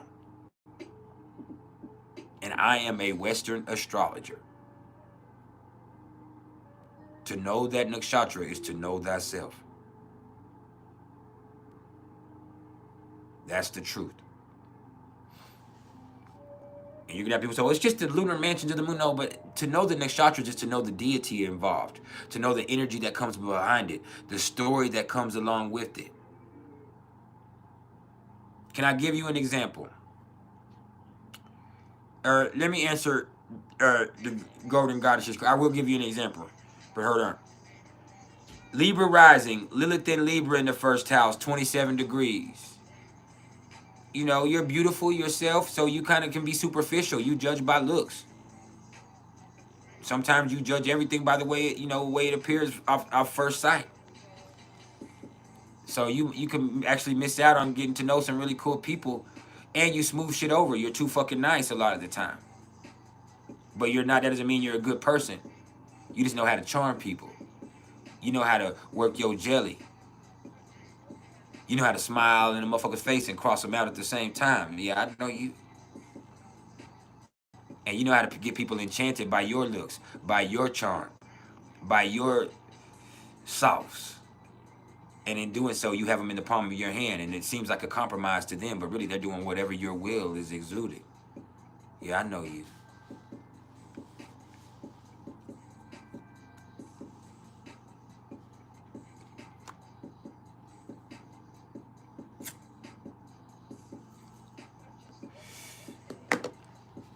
those of y'all that are new here, you tuned in with the motherfucking best. Welcome to the motherfucking Vibe Tribe. You are now a part of the PrIcElEs family. Now,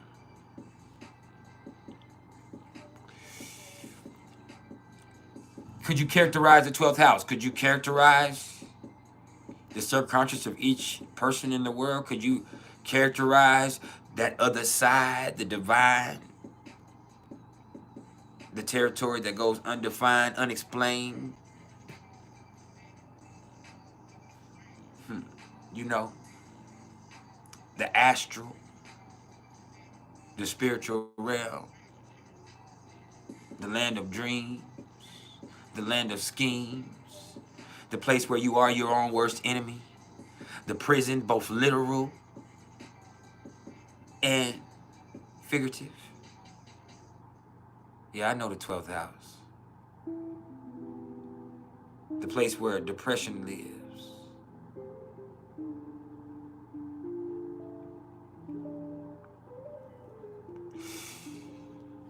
The place where only you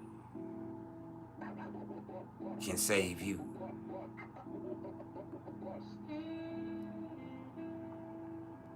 Yeah. See, I have Virgo in my 12th house. I'm over analytical, over critical, over technical. I pick everything and everybody apart. I might seem nice, but no, I picked you apart right when I saw you. I knew what was wrong with you off the rip. Yeah, I judged you.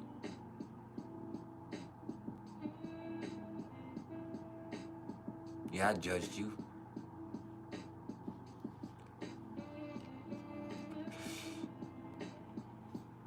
So I just got to make sure I stay on point. And I'm like your index finger. You hear me? This is the vibe.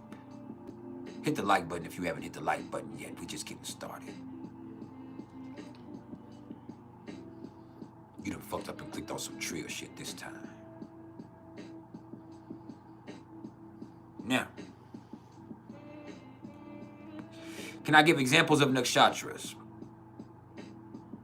Lana, what's up in New Zealand?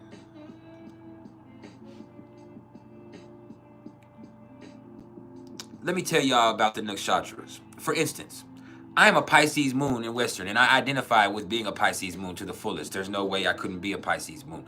But in Vedic, my moon is in Shatabishak Nakshatra. Shatabishak Nakshatra is called 100 healers, 100 lovers, 100 doctors. It's symbolized by a lasso or a circle of stars that has nothing in it. Right? So it has everything and nothing. Now it's ruled by Varuna. Varuna is considered an Indra, but he is not Indra. Indra just means king or dominant deity. There is Indra in his expression, but Indra is also a title.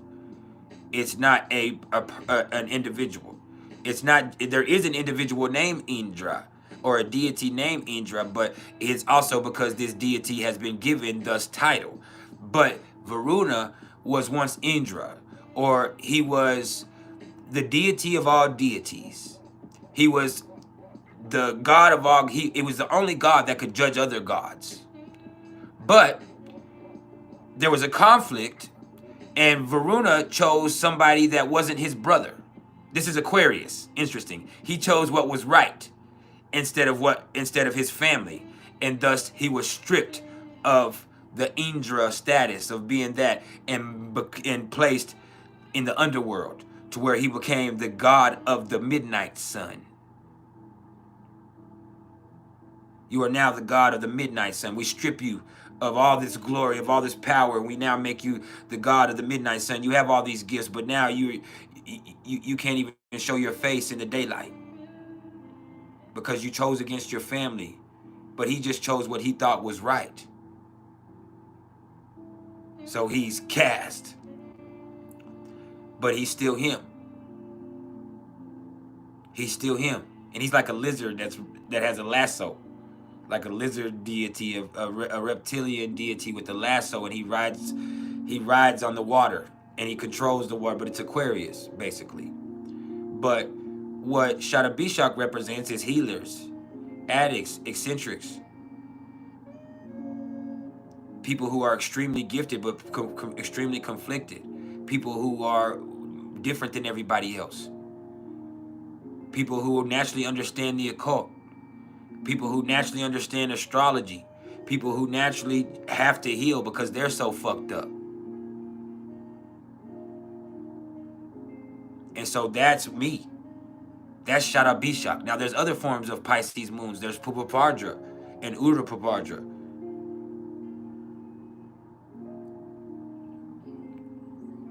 And Vedic Revati is Pisces, but that's Aries in sidereal. I mean in Western.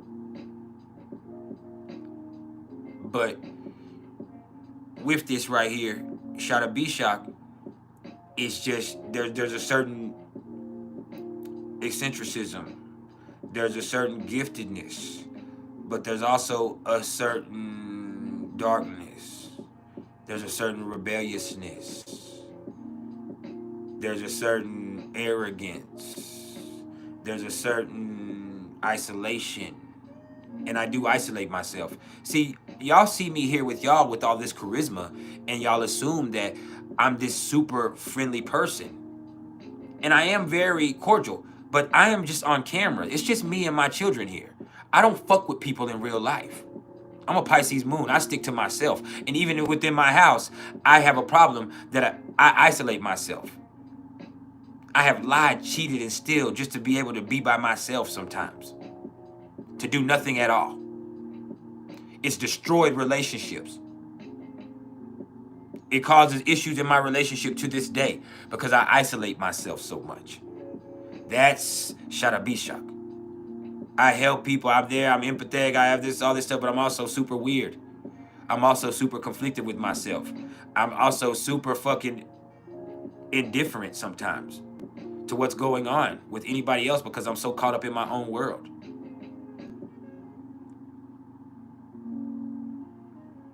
Like, that's the thing. That's Shatabishak. Are you substance or are you form? So that's how you see I relate to being a Pisces moon, but that Pisces moon goes along with being Shatabishak Nakshatra because it's not, Shatabishak Nakshatra is not about the sign. The sign is there, but it's about the deity, it's about the energy that's created in that nakshatra, in that constellation, in that area of the zodiac specifically, which takes the sign and breaks it down into smaller forms.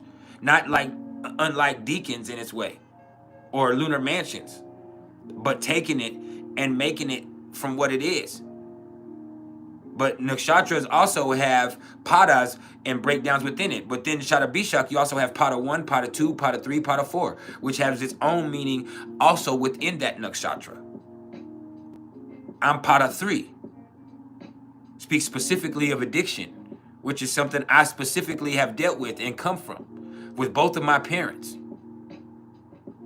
When I tell you I was 4 years old and my parents left me in the car and they went into the convenience store and they left what was called PrIcElEs in the car. PrIcElEs are diet pills that they used to melt down and shoot up as speed back in the 80s.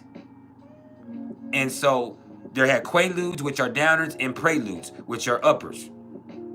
Quaaludes is what Wolf of Wall Street was on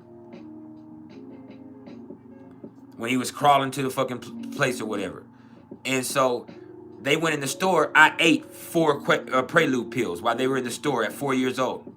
Now, my mom was also a nurse trained, and so they were so scared that I was going to get taken away from me that they never even took me to the fucking hospital. And see, I used to glorify my mom, and I love my mom to death. This is funny. This is a Pisces moon moment. But it was crazy that one time people were talking shit about Pisces not needing to be parents. And I started crying. I got so mad. I was defending them. I was telling them they don't know what the fuck they're talking about. My mom was such an amazing mother, and she was in her own way. But at the same time, now not today, but now that I've assessed that spiritually, I also understand there is something inside of me that just stroked an insecurity, because that is true. Until she changed, because she had to, because her health could no longer allow her to be an addict, she still did some crazy stuff. Like, they could not take me to the hospital. They took me home, and my mom made me throw up the pills. She stuck, made me throw up, and I ended up throwing up 2 of them, but I kept 2 of them down, which means I was fixing to be real fucking high. And so what they did is wash off the pills that I threw up and shot them up so they could be high with me, so they could be up and deal with me, because I'm going to be up. And so over the next 3 days, they sat there with me while I was up with them, while they were high on drugs, while a 4-year-old ran around fighting these drugs out of his system. And so,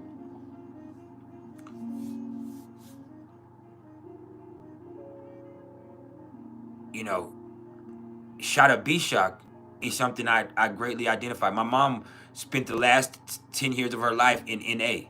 I spent a good deal of my life from the time I was 5 years old till the time my mom died, for the last 8 years of my mom's life. So from when I was 5 till I was 13 when my mom died, when I found my mom dead. Until that point, I spent it at least 2-3 nights a week in the back of an NA meeting room with other little kids. Their parents were in the meeting, and there was these little badass kids who their parents were addicts, and there would be like 5 or 6 of us in this back room that might have a TV, or it might have some little toys back there, or we might sneak out and go outside, or we might be out there smoking cigarettes at 8-9 years old, telling our stories about our parents and shit, or drinking coffee. Like, I mean, that's what I remember. But all of that shit really, inside of me, it conditioned me to be okay with drugs in a way that wasn't okay when I got older. And so, after my mom died, and when I got 14 years old, 15 years old, it's like my daddy, he didn't give a fuck. I immediately was allowed to smoke weed. You know what I'm saying? He's gonna smoke with me. I remember our first time when I tell you my Black Moon Lilith is in Gemini in my 8th house, like in Rudra, or Ardra, which is ruled by Rudra. My son is that. And so with my dad, is like the first time I found a sack of weed, I heard some police outside my house when I was 13. I lived with my uncle after my mom died. And the police were chasing some dude outside of my house, right? And so in the morning when I was walking to school, I walked outside, and as I walked down the sidewalk, I found just a big, like a half ounce, like a sack of weed on the sidewalk. And so I picked it up real fast. I stuffed it in my backpack. And so when I went to school, I knew my uncle, he's a Marine, and he would never go for that. So I called my uncle and I said, hey, I'm going to go to my dad's house. My dad just lived a block away from the school. And I said, hey, I'm going to go to my dad's house after school. And he's like, oh, that's fine. And so after I went to my dad's house, I was just going to go show my dad the sack and give it to him. And just because I knew my dad smoked weed, I thought he would be proud. Like, he'd be happy. Like, damn, my daddy smoked weed. I done found a big old sack of weed. I'm going to give it to him. And so when I went to his house, I went and took my dad the sack. I'm like, here, daddy, look at what I found. And I pulled it out. And when I pulled it out, he just said, oh, shit, son, I got some papers. We finna smoke. This finna be your first time getting high. Now, as a parent, I know as a parent, because I'm a Cancer, it's different. He's a Gemini. As a parent, I know that even if I was going to keep that sack, I'm not finna smoke it with my child. I'm going to confiscate the sack. I'm going to tell my child that ain't, my 13-year-old especially. Now, I have smoked weed with my grown daughter, but that's my grown daughter. But, and that's just after she was blowing big blunts in my face, like, as a Sagittarius would, like, fuck you, I smoke big kill. But anyway, at that time, I'm not going to assess at 13 years old. I'm not going to smoke. I'm going to tell him it's wrong. I'm going to confiscate the sack. I'm going to smoke it on my own. But my dad proceeded to get that sack and just turn me all the way out. And so that's another one is moments in life that stick out. And so Shada Bishak represents a whole different, as far as my moon and all that, it represents a whole different life and a whole different approach, because the people that, you know, I trusted weren't there for me. So it really makes me want to be someone that other people can rely on, in a sense that I'm going to help them. It doesn't mean that I'm going to emotionally nurture them, but I definitely am going to be the type of person that is going to help you in any way that I can. So back to the questions, y'all. My bad for going through the whole soliloquy. Temptress and Enchantress, you said, can I please tell you about the South Node and Lilith in Virgo in the 5th house in the natal chart? You're so hard on yourself and you're a perfectionist, and so you never start anything. Well, you said a lot of it right there. You're hard on yourself, you're a perfectionist, and you're very submissive sexually. Like, you give in. Sometimes you don't ever get yourself satisfied. You just give in, you know. And when you love someone, and you know, you're the type of person that you find favor through people, through you being there for them, you serving them, you doing stuff for them. When a lot of times they don't realize how special you are, because they get so caught up because you do so much shit for them, and like you're so submissive, and that does turn you on in a sense. But at the same time, like there's another thing in you that you never get the satisfaction that you could have, because you're so caught up in serving everybody else, and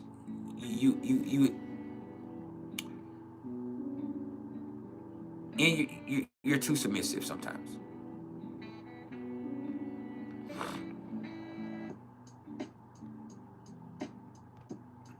Way too submissive.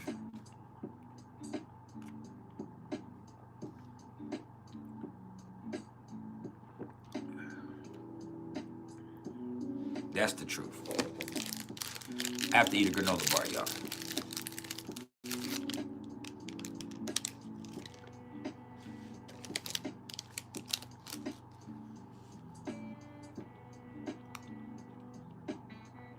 It's like you're always trying to help everybody else. You're always trying to put everybody on. Whether it be the people you love, your husband, your family, your sister, your kids. Like, you're always, but sometimes you got to be able to get what you want. And you could really enjoy yourself more if you weren't serving people so much.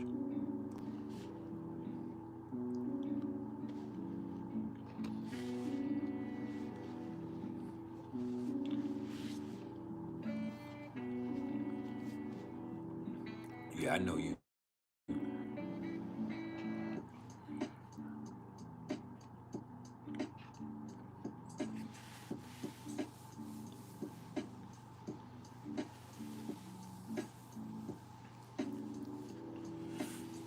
Yeah. I'm still here for any more questions any of y'all may have.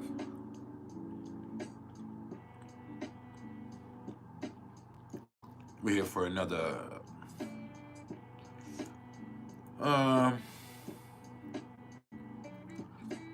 another hour or so. A little more, a little less. Then we out for real. We'll be back tomorrow though. Probably not Thursday, but tomorrow.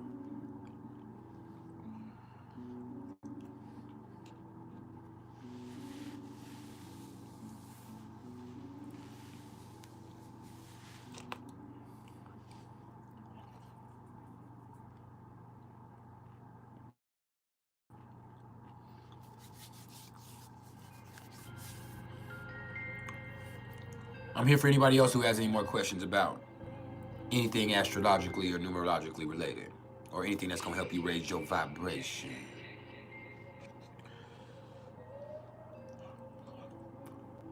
Oh, we humming now.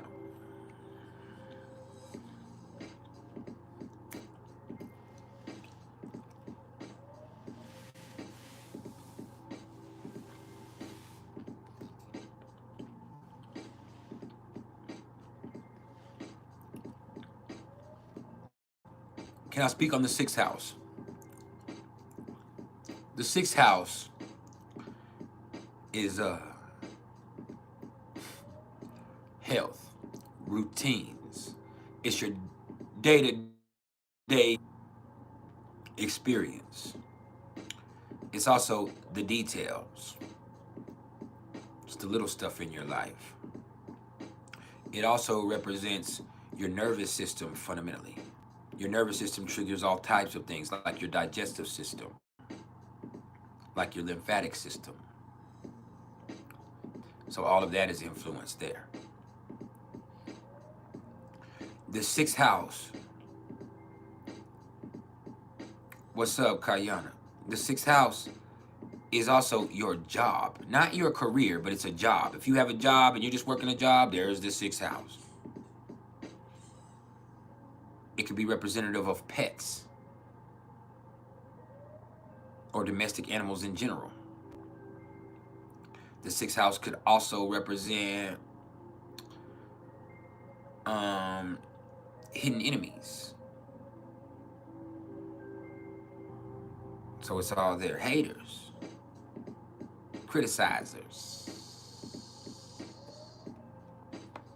That comes from the sixth. So it's all there. The sixth house is where you get your shit together or life gets you together. Now, what's up, Tigger's World?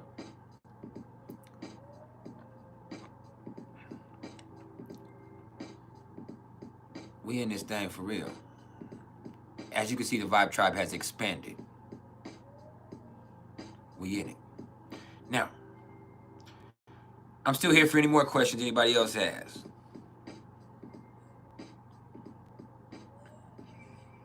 Pluto conjunct Lilith. You got a dark side. That shit ain't just dark, it's abysmal. You got some real fucked up ways about you sometimes.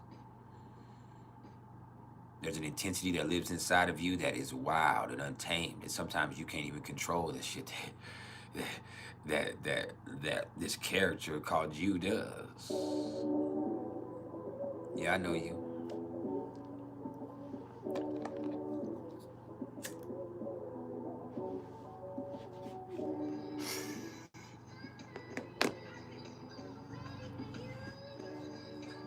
This is some Pisces moon vibrational therapy. Don't waste my time.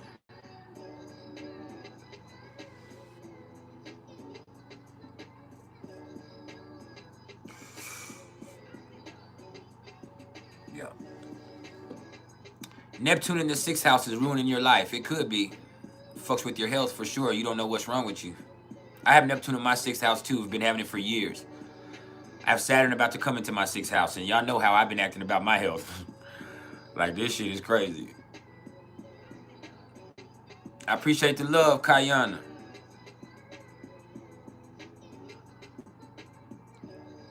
I appreciate you showing love on PayPal. Now, Tiger Lily, you said in my last live, I mentioned Mars opposite Mars. What type of issues would Pisces, Virgo, Mars have? One person being disorganized, one person not being present, one person not being reliable, and the other person being hypercritical, being super technical, the other person being energetically focused on the minute details of everything and being fundamentally a realist. So it's like, man, like how can I rationally, explain what we got going on? Now it could be sexy, like I said. It could be sexy because they both offer something to each other that the other one needs. And they can help each other heal, and together they can do some things together to help other people. But there's also two opposite ends of the spectrum right here that create a certain tension.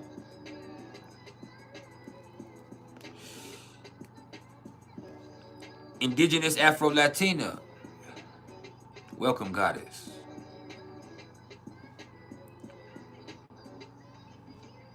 Now, I'm just playing with you. Michaela, Zephyrin. Or is it Zelabum? I can't tell if that's an L. Yeah. Zelabum. I said Zephyrim the first time. Michaela Zellalum. You said Mercury and Mars and Leo in the 11th house. You're an excellent team player. You're a confident person. People like to be around your energy because you're fun, you're creative, you're playful. You're very intelligent, but you don't listen to nobody. Even if you have friends, like y'all are cool, y'all get along, but you don't listen. But your confidence is also tied to how much money you make. And you also are somebody who could, when you're aligned with the right people, you can really, really make a lot of money, but you need a team behind you. You're not the person that really plays on the team. What you need is a good team behind you. That's what you really, that's what's best for you. Because in any situation, you're always gonna, whether it's deliberately or unintentionally, kind of shine because you have that natural charisma that kind of sticks out in group situations. But that's also why people are drawn to you. And so why people are drawn to you, you are the type of person that, hey, you can really get it going for everybody. Like you with your exuberance, your playfulness, like you can really make opportunities for other people. So that's awesome in its own right.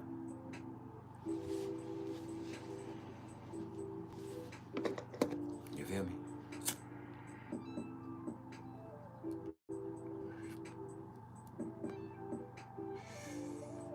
Yeah. Keep it coming.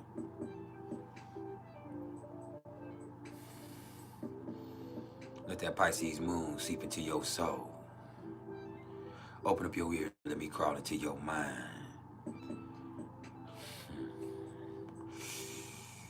What you need to know. This is knowledge of self. This is personal empowerment. Take it.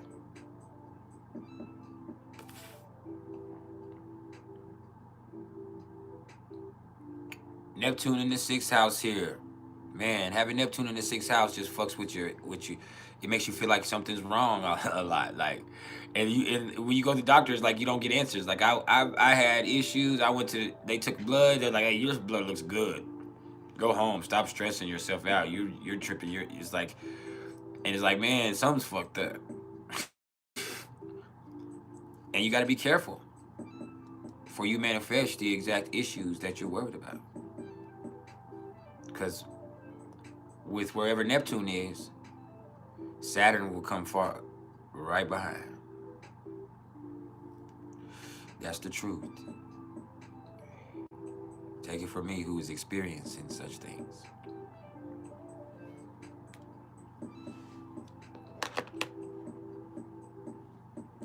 But yeah, we still killing the game, though. Don't get it twisted.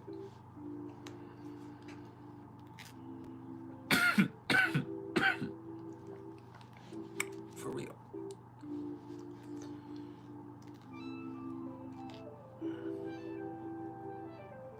Let that vibe sizzle in your spirit.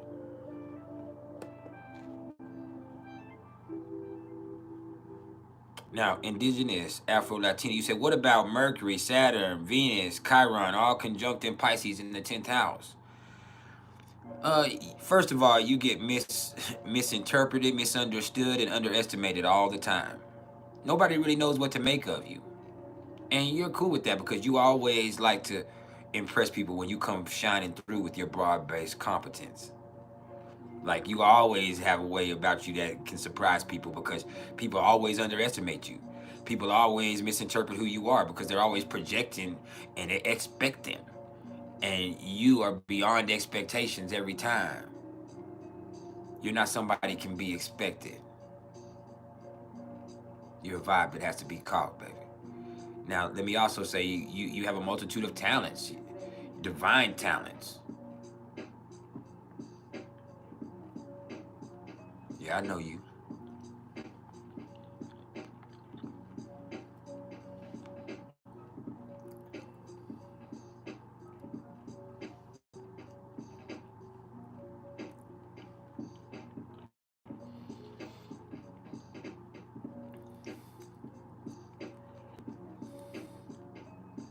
Just let it hit you.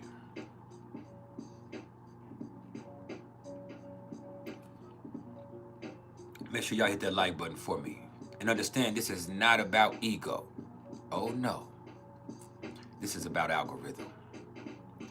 This just helps us expand the platform. That way, if you're not trying to hear what we're trying to say, at least we can get out to the next motherfucker who we is.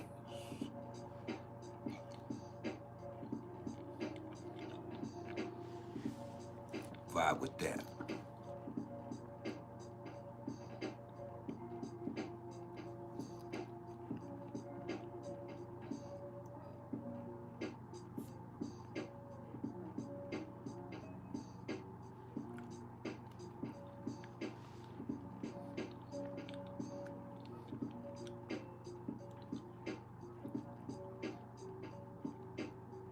Remy Reigns, I'm glad you came.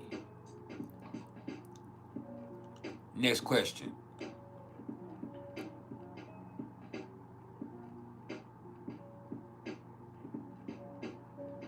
Yeah. Let that Pisces moon. Today is a perfect day to get psychedelic.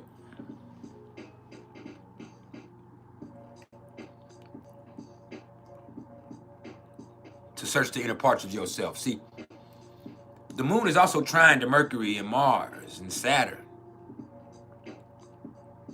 No, it was conjunct to Saturn. It was trine to Mercury and Mars, pardon me.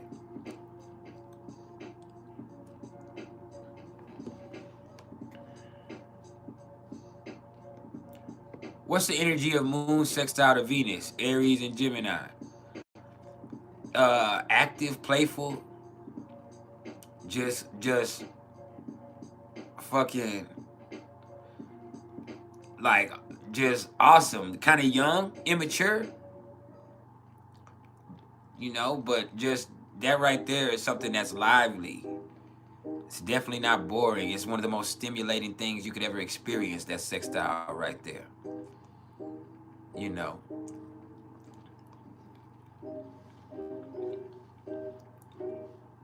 That's Wile E. Coyote and the Roadrunner inside of one person. Or if it's Sinistry connection, it's the thrill of the chase. Yeah.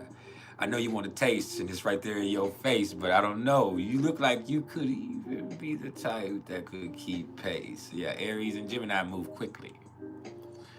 Yeah.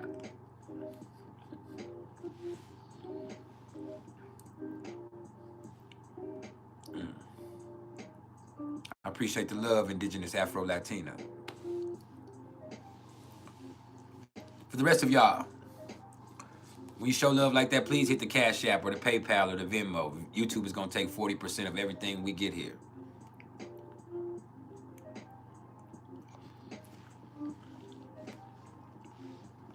Or should I say Google? Yeah, Google Gaga.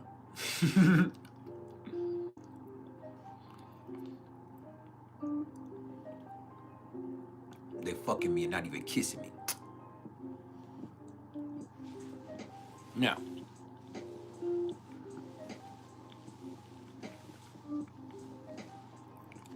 oh yeah, you everything now. You off the chain. You wild in a bit. I don't mean to say that, but you get wild though, for real. I already knew you was though. I could sense it in you.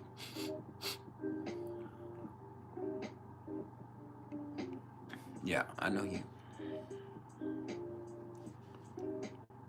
Beats by Bless Zone Out Music. You said late response, but you do be feeling like the Reaper suddenly coming to get you soon. But that's that 8th house Uranus. Yeah, it makes you want to feel like you need to live fast, but you can't live your life like that. Who knows? You are psychic.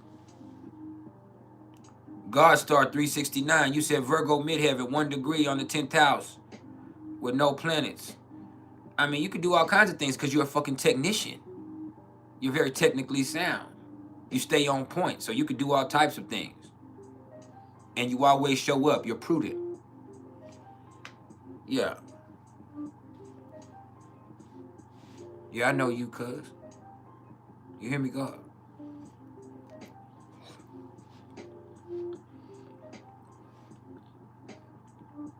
For you, being on point is a matter of principle. It's a matter of being.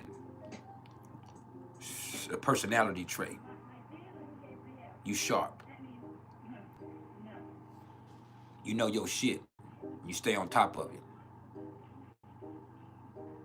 Supreme science, mathematics, all of that. You hear me? Stay on it.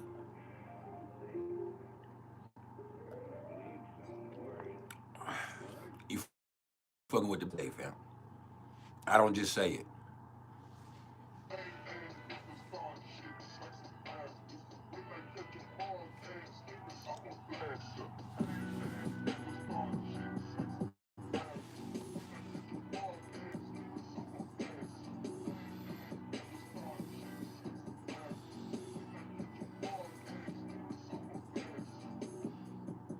Yeah, that's the vibe.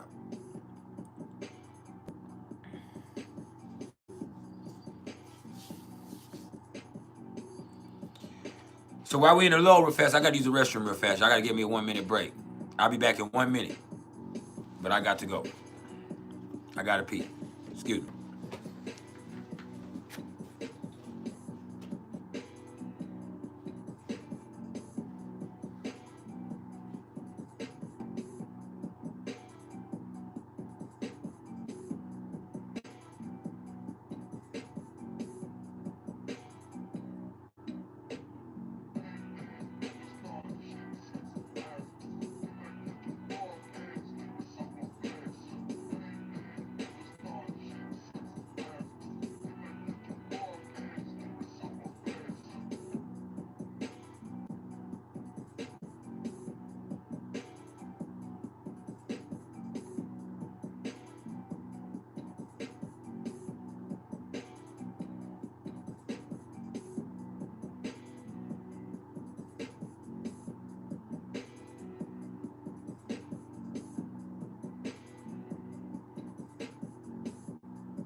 Yeah, I will. I'm gonna blast. That's that Project Pat. Some of y'all don't know nothing about that.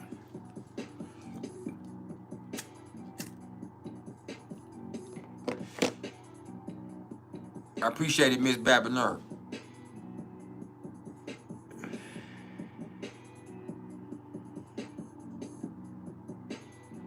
You gonna find you a young buck to keep up anyway, cause it's already on your mind, and you gonna get it off your chest, and that Aries ain't gonna let you stop until you get it. What's Sun conjunct Mercury in Pisces? Somebody who's very talented, but they're also extremely emotionally influenced, and their emotions are influenced by their environment and by other people's emotions and by all types of influences.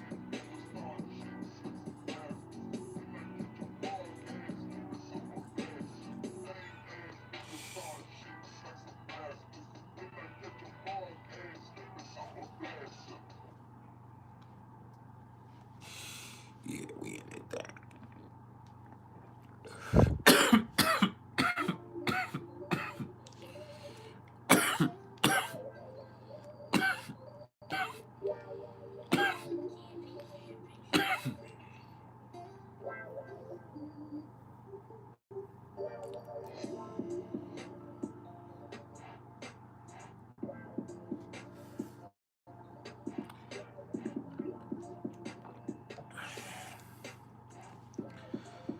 Hey, I mean, tell y'all something, man. Y'all need to get y'all's fucking diet right. Get y'all's routines right. Get y'all's health right. You don't know how much that has helped me and saved my fucking life. Get your motherfucking diet right. It doesn't mean you gotta stop eating meat and like a lot of people. You don't have to do all that, but you just need to be conscious of what you're eating. Be a conscious eater.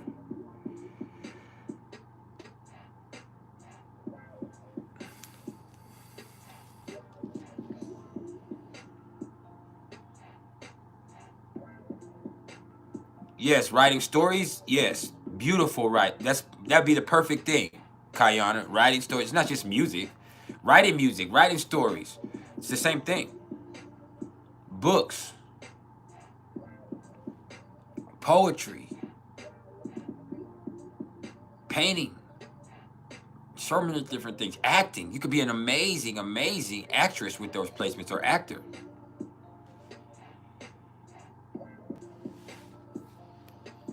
Because you really become. You don't just think, you become. When you're writing, when you're singing, when you're expressing, you don't just, you become that vibe, you become that emotion, you become that moment in time. It's beautiful to have the sun conjunct Mercury and Pisces there. But everything is just so emotionally influenced. But you can also be emotionally influential. Never forget that. You just got to stop being inconsequential. And that's a choice.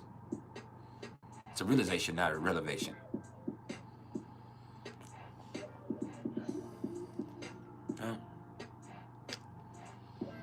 Now,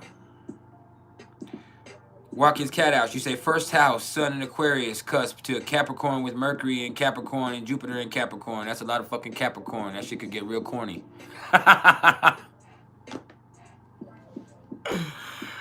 That shit right there could get real corny real fast. But nah, they're a character for sure. Certainly a character. Got a lot of discipline. A lot of discipline. Very different. It's a very mature individual. Responsible, mature, and just different than everybody else because they're just living with a stick up their ass. To be honest. Like, they're very different than everybody else because they're fucking about their shit. They're fucking living with a stick up their ass in a certain way.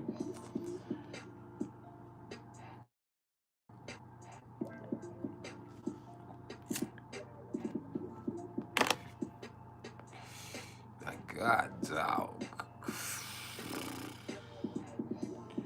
Hey, we got the Earthshaker, the 9th avatar in the house. Our featured member. Until we decide he ain't no more. The motherfucking crown prince of the Vibe tribe himself.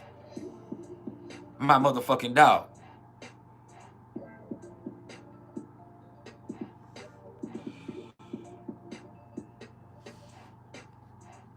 You understand? The shaman of the tribal council himself.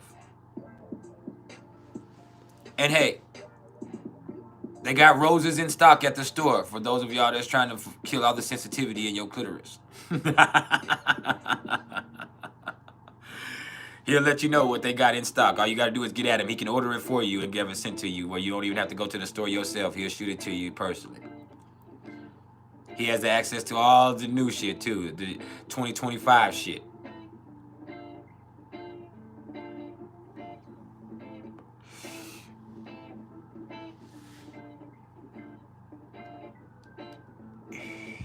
The thing that grows and grows with the wetter it gets. Yeah, the new shit. It's Scorpio season. I just had to let you in, y'all. Use your imagination. It is a Pisces moon. Use your imagination. The Earthshaker, the 9th avatar, can make it happen for you.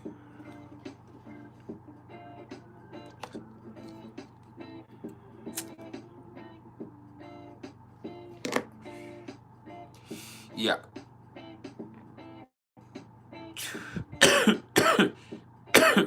Anna, Milliman, Oglowitz. You said Eros Psyche. I don't do Eros and Psyche. I'm gonna be honest with you. I'm more traditional. I know Vesta and Juno and Ceres and Pallas Athene. You know, Chiron. You know, but I don't really. I've just now really started incorporated asteroids because I have professionally been so close-minded with my Mercury and Leo that until this past year, I really wouldn't even incorporate asteroids at all. I would dismiss them completely. But I have seen some interesting things. I finally ran into the right person that did what every person that's into asteroid does.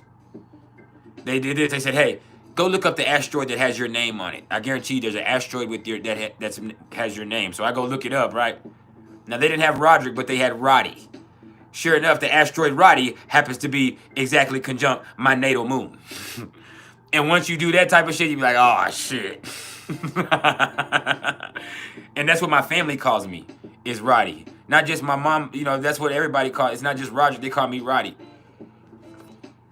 Anybody that's close to me calls me Roddy instead of anything else. So all those people, it was just like, what? When you get, that's the first thing. And so I was like, man, you know what? Let me start looking into these asteroids more. Now, I always incorporated Chiron and Vesta and Pallas Athene and Juno and Ceres to a certain degree. And Charliclo. I like fucking with Charliclo also.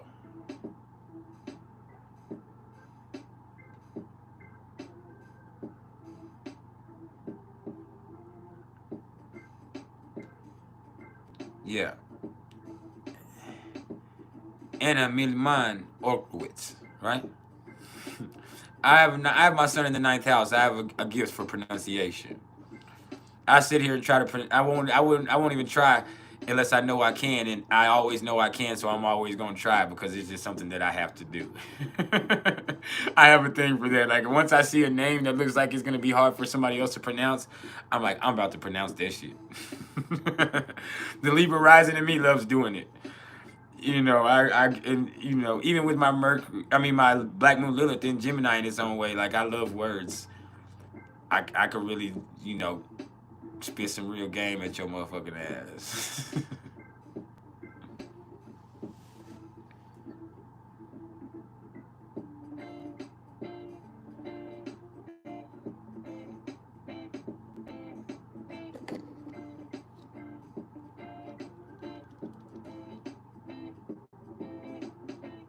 You probably are me. You probably are me. You probably cheap too with all them Capricorn placements. Mean and cheap. I didn't want to say that earlier, but you're a fucking cheapskate. If that's you, whoever that is, cheapskate.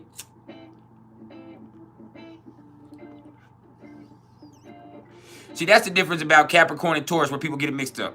They both get money. Virgo gets money too. But Capricorn is a cheapskate. They gon' try to bargain with you. They gon' try to get a better deal than you. They gon' try to get you to... It's just in their nature. That's why I prefer doing... Capricorn is cool. Being a Capricorn and doing business. But dealing with Capricorns in business is hard. Like, even think about this. Let's look at the Wu-Tang Clan. And it's interesting. Because I don't know if y'all ever watched the Wu-Tang series. I think you should. It's not the true story. But it is very interesting to watch. And it is based on the true story. But it gives you the dynamics of a lot of the relationships within the Wu-Tang. Now, that piqued my interest and made me I started watching real documentaries and finding out about them for real. Now, ironically, RZA is a Cancer Sun Pisces Moon like myself, right? And he has this family thing with all of them. He's the abbot. He creates the music. He does the things with this. But he also controlled them in a certain way, and he made it. He's very hard for him to be present and do that. He's RZA. He's the abbot. Now, Raekwon is a Capricorn Sun Pisces Moon. Ghostface, who actually had a problem with Raekwon, Ghostface is a Taurus Sun Cancer Moon. So they're trying to each other. You get that? He's a Capricorn Sun Pisces Moon. His best friend, Ghostface, who they ended up being so close, Raekwon and Ghostface, because Ghostface is a Taurus Sun Cancer Moon. So they have those trines with each other.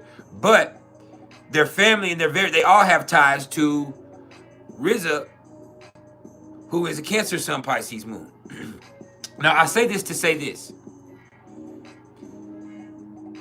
Ghostface he's part of the family, so he's easy to do business with. There's that trine right there, and the sextile between Taurus and Cancer, and the Pisces Moon and the Cancer Moon. Now you also can see Raekwon always had a problem with the money. He's family to him, and that's what's kept him connected, because that Pisces Moon forgives. But he always he don't like the way the money is split up. He don't like splitting his money. He don't like other people in the group. He don't like this. It's like, man, I don't like share. I don't like. He comes from, and because he came from nothing, like Capricorns do. He slept on the roof. So Capricorns can be really cheap because they know what it's like to be broke and have nothing, and they don't want to do that. They're very conservative, more conservative than Taurus and Virgo can be. Virgo is conservative in its own right. But Taurus is not going to try to bargain with you. That's why when you're doing business, even me, when I'm doing business, people with Taurus placements are usually straight up and down, pay for what it's worth to them. And it's not a big deal. If they think it's worth it and you charge that price, they're going to pay it. They're not going to try to negotiate with you. Capricorns are going to try to, it's in their nature to try to get a better deal out of you.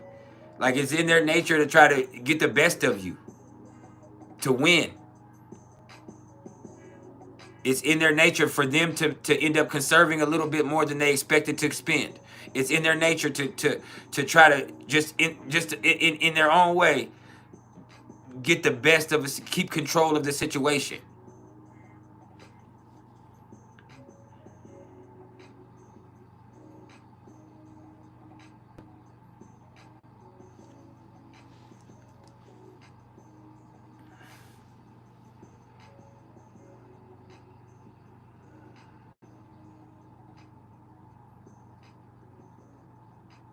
Hey, y'all don't forget, I might have one potentially, but I'm looking to take on at least 2 more apprentices. I have a slot that I'm trying to say, but we'll see. But 2 apprentices, and it won't be all at once. It will be personal. We will deal with each one of us individually. I will teach you, and we will go through our lessons individually. And I've actually been able to develop a somewhat viable curriculum. And so, in doing so, you're going to be able to develop your own natural gifts and your own understanding off what I teach you. And we'll have our own priceless thing. And I'm not teaching anybody else. This is something that's why it's not cheap, and that's the point of it. Is because this is not something I'm not gonna offer classes for everybody. I'm sorry. I'm gonna take 3 pupils. That's it. Probably ever. And if I decide in 5 or 10 years to take 3, that might be something else. But right now I'm at 3 pupils because this is something that what I'll do is not for everybody. How I got it, you're not gonna be able to get it.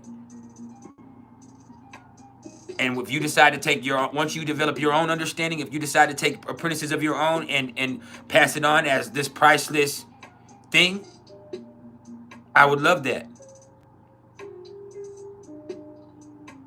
I'm even thinking about, because here in the United States, you can't be accredited anyway. There's no way to get it accredited as far as a school or anything like that, as far as astrology goes. So I'm thinking about, as far as we're getting done, making sure that there are certificates and that's involved that you went through,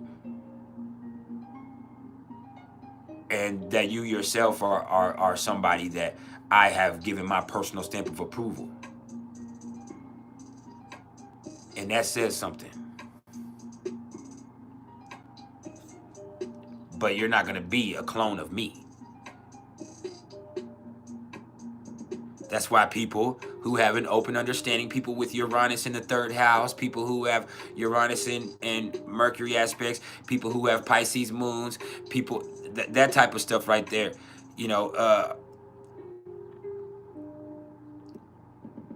and I'm not saying just exclusively them.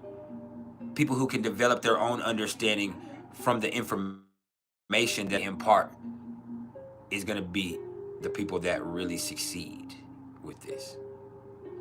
And I'm only going to do, like I said, 3 pupils. And I might have a slot filled. You have to send me an inquiry for those that are when I'll tell y'all when my slots are filled, and that's when that's that. And like I said, it's not cheap. It's going to cost. This is priceless, baby.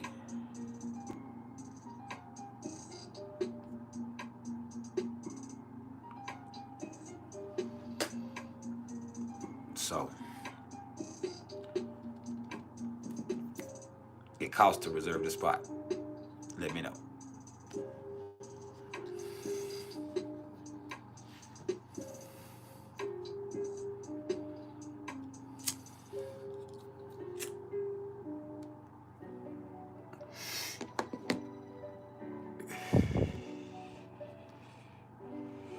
Now, any more questions?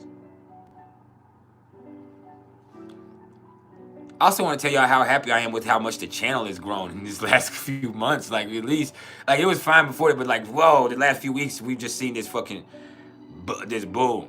And maybe it's because I've been more consistent, and I've been more available, and I've been more active, and I've shown what I'm here for.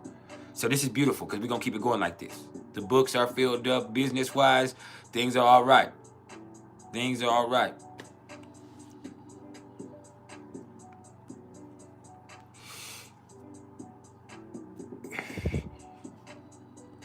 So if you're looking for a reading, you better get you a spot where you can do that too. Uranus is in Taurus. Things change quickly. You can't get comfortable in wherever you are in life.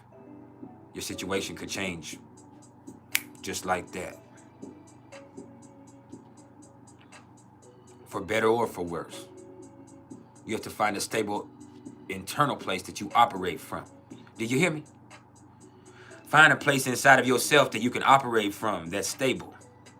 That way, no matter what happens, whether it be good or bad, whether it be fraudulent or fortunate, you end up being in a position where you can actually profit or prosper.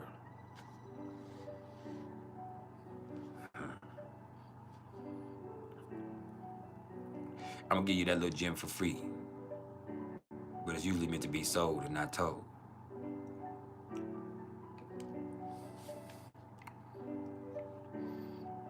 I'm fucking with these motherfucking lokes. I might be wearing my lokes in every live from now on. This is my shit.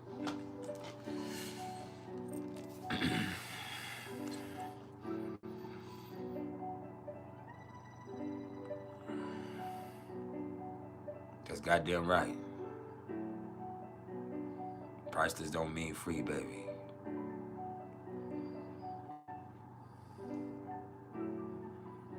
Speaking of which, reserve your spot too.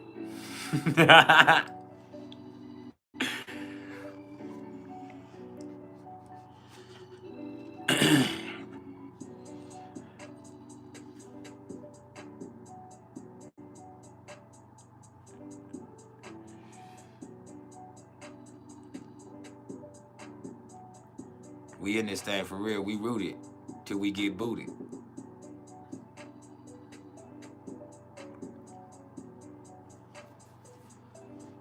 Y'all ain't gotta worry about it. If a war comes, I'll still be here. That's right. The game is meant to be sold and not told. And if a war comes, I'll still be here because I'm old and I got gout. Saturn and Pisces, maybe.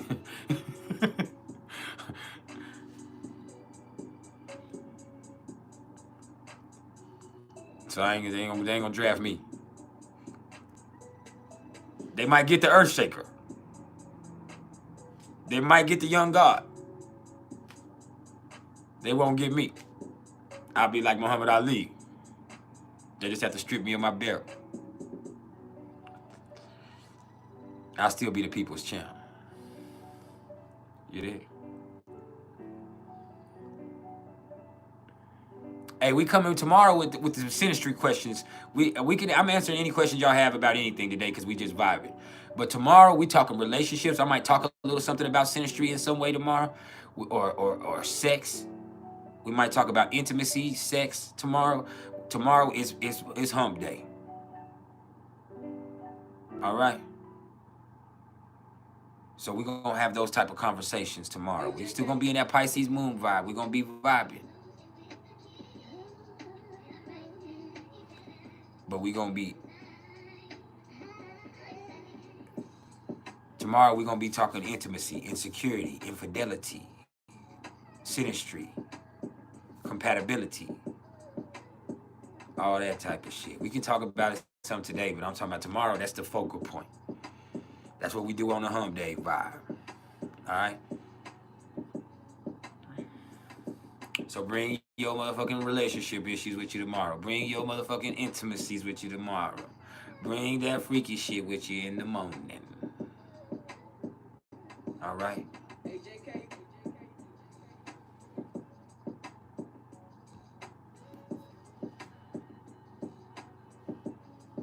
Yeah.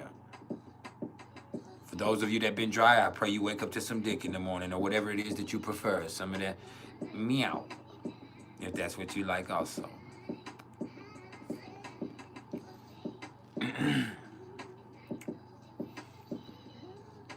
Yeah.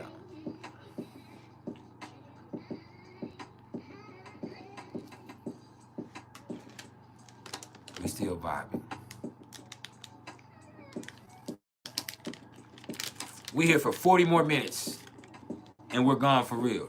Maybe an hour. We've been here for over 3 hours now.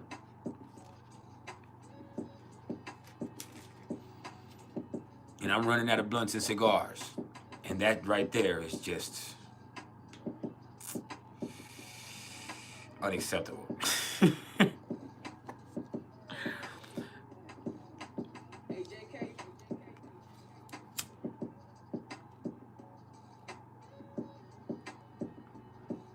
I hate to start rolling up Bible paper in front of y'all. Then y'all would think I was sacrilegious.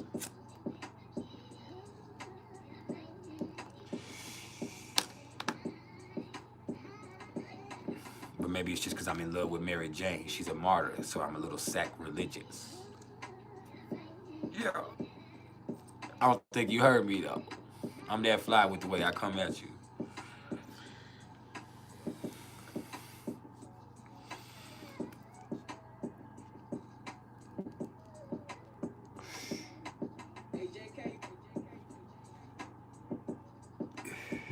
Anybody else have any questions about whatever they got going on?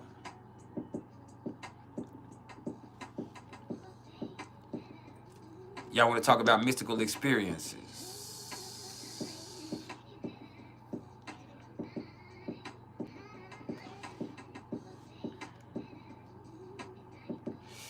Let's talk about messages from the other side.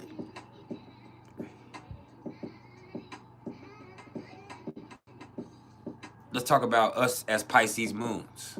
Are we delusional or are we not delusional? See, I don't ever feel like I'm delusional, but is that delusional? I have to ask myself that sometimes. I'm like, no, I'm real as it can get. But is that delusional in its own right? Like, people say Pisces moons are delusional. And I say myself, like, I'm not delusional. I'm one of the realest it can be. I'm very authentic. But is that a delusion in itself? Because I'm so many different things. Like, it just depends on what's happening at that moment. Depends on what's happening with you.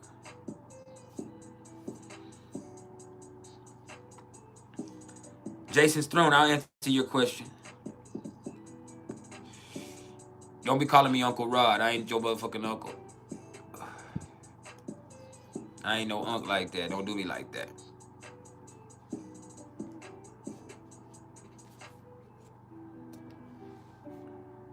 I forgot you a young whippersnapper, but I ain't no unc. You real young. I could be your unc, but I ain't unc, bro. I'm too young and too fine to be no motherfucking unc.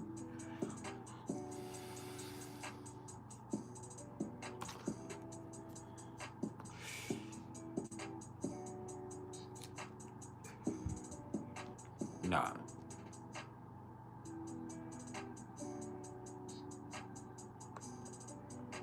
Hey, I got you.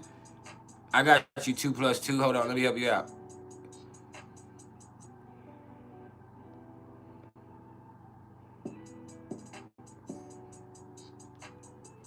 Two plus two means you're blocked, motherfucker.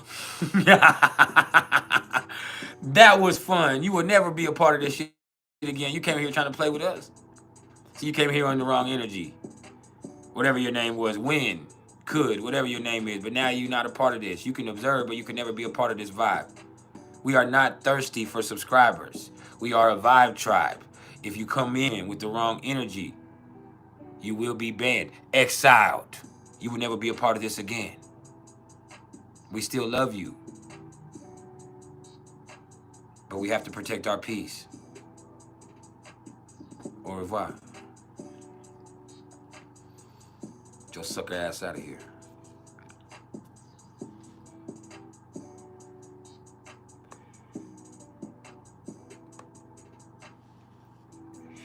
Yeah. 2 plus 2 says these nuts. Any rate, let me get back to these questions. Y'all get me out of character. Now, as far as astral projection, hold up, my shit keeps fucking up. I don't know what I gotta do. Anyway, you said, what do I know anything about astral projection? I know a lot. I've actually done it one time, but it was just for, I cannot say that I've, there's people that say, oh, I do it all the time. I don't know. For me, because of my Pisces moon and because of me having such a hard time calming down, it was hard. But one time I was able to just leave this body for a second. Like pop out of my, I don't know how to explain it. Like, I don't know if it's like pop out of my head is what I want to say. Like, that's what it kind of felt like. But it was just like, I was in a state of meditation and I just was in this place where all of a sudden I was here and then through like, it was like a, and then I was something else, somewhere else. It's like, I mean something else intentionally. Not just somewhere else, but something else. And I saw this too, but I wasn't even worried about the body. I was like worried about where else, what I was doing and where it was. And I was just there for a second and it scared me. And I popped back into my body. Like, whoa. You know what I'm saying? Like, oh shit, you're out of your body. You get what I'm saying? Like, that's scary. Some people move around, but that I believe that's what I experienced. Is I was in a meditative state. Hold on, let me take this off because this is getting on my nerves. I believe that's what I experienced, is I just popped from this state out of this body for a second where I observed and then I was out of and I realized I was out of, like, oh shit. It was what I was basically trying to do, but once you did it, it was very jarring, it scared me. And so for a second there, it was just like panic, and then all of a sudden I was like, and I tried again after that and I never could. And I know there's people that can, but that's just the truth of how it goes with me. Now, Throne, you said Mars trine Pluto, Pluto trine Venus, and Venus conjunct Saturn in synastry. Oh, y'all made the last. That's passion, sex. Like, that's the shit that legends are made of, my bro. That's everything. Mars trine Pluto, that's sexy right there. Out of control sexiness sometimes. Pluto trine Venus, that's that right there. That is, that's obsessive desire in its own right, and attraction, magnetic attraction, connection. Then Venus conjunct to Saturn is the concrete that brings it all together and makes it worth it, makes it have maturity. So I definitely say that's something formidable, my man.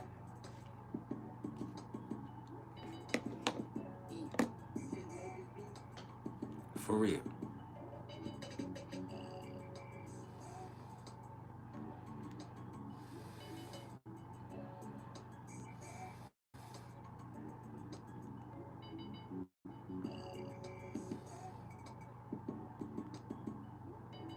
Hold on.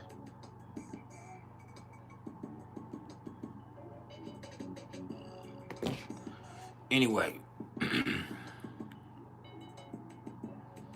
Yeah, that's the answer to that. Let me answer Watkins Cat House question. Sun in the third house, Gemini rising, Pisces moon in the eighth. Hold on.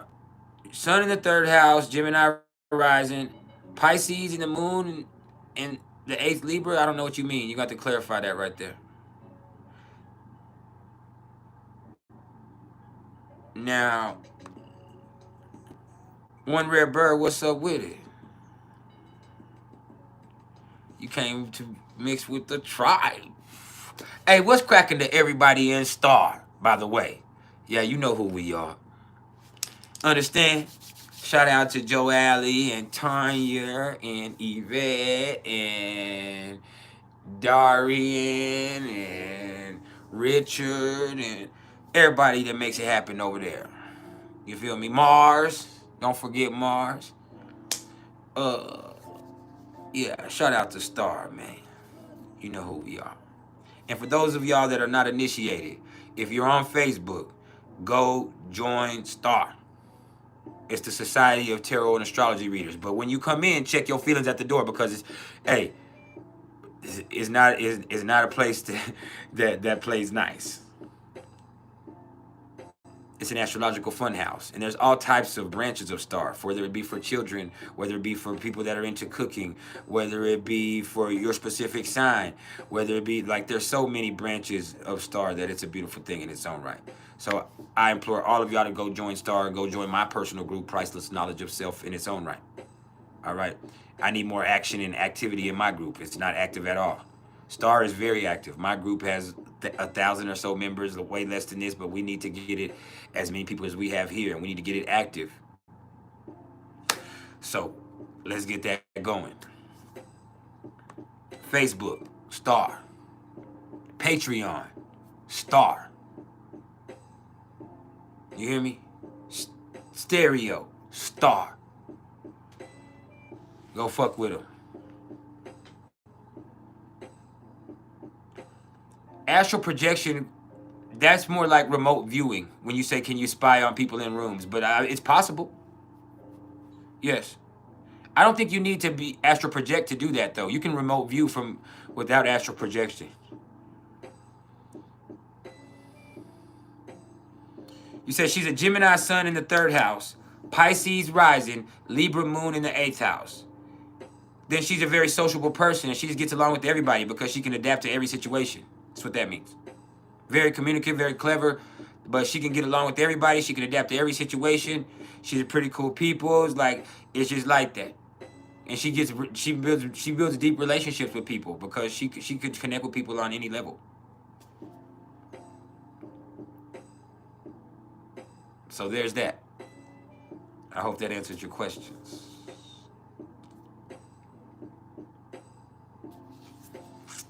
I hope that answers your questions.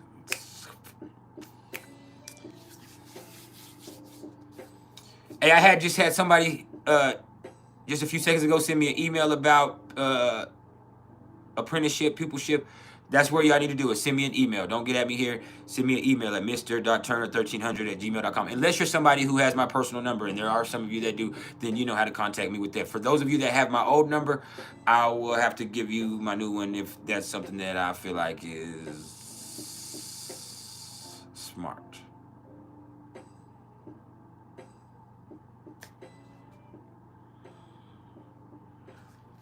So.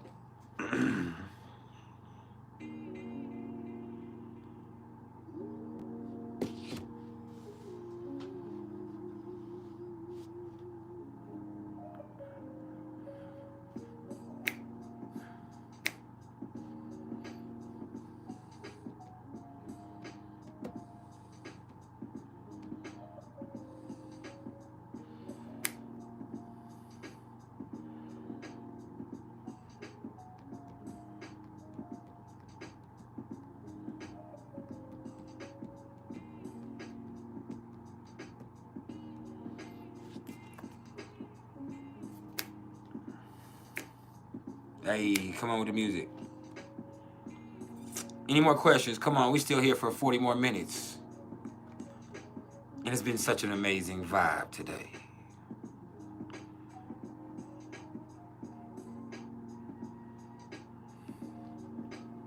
I'm really just so proud of how much the channel's growing here recently. Like, that just, it inspires me to keep coming back. Y'all keep coming because I'm here, I'm keep coming back. You feel me? So.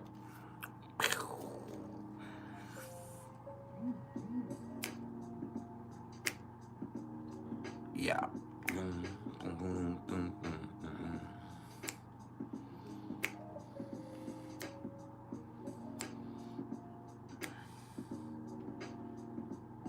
Except something just charged the fuck out of me. I don't know what it was. Anyway.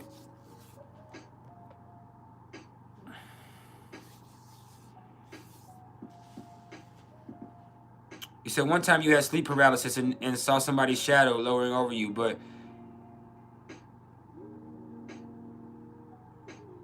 hey, we have an appearance from Tiny Drea. What's up, player? She's little, but she packs a punch.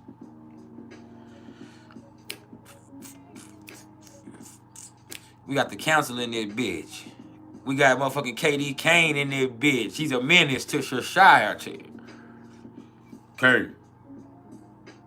KD. Come here. Yeah. That's my dog.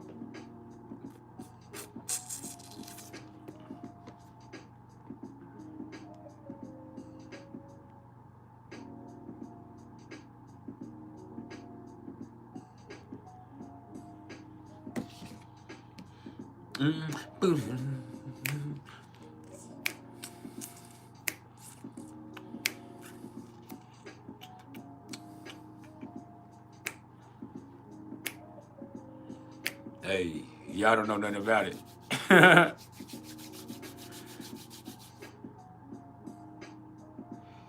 Jupiter and Neptune in the 3rd house in Scorpio, then you're very gifted. You're very perceptive. You're very, it's not just clever. You pay attention to everything. Don't nothing get past you. You're street smart. You're book smart. You're emotionally intelligent. Like, you got something about you that it's hard to get anything past you, even with Neptune there. And you're very gifted in your way. But you don't trust anybody because of that. There's Neptune.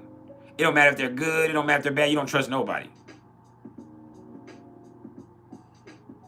Because you know people are fucked up. And because you know your mind is a crazy place itself. Yeah.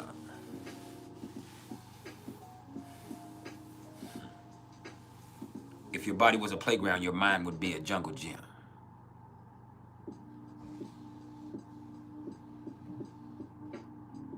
Chase Dennis, what's up? Hey, Mr. Wilson. Sorry, I was just Dennis the Menace reference. Sorry. You said Scorpio Sun in the 4th house, Sagittarius Moon in the 4th house, and Leo Rising. What comes to mind about that combo? All that 4th house shit. The 4th house, your 4th house being there, and you having both your sun and your moon there, but it being on opposite ends of the spectrum in different signs. So you are, you know, a lot different than everybody else in your family, but you also have, you know, you have a lot of positivity in you, and you're very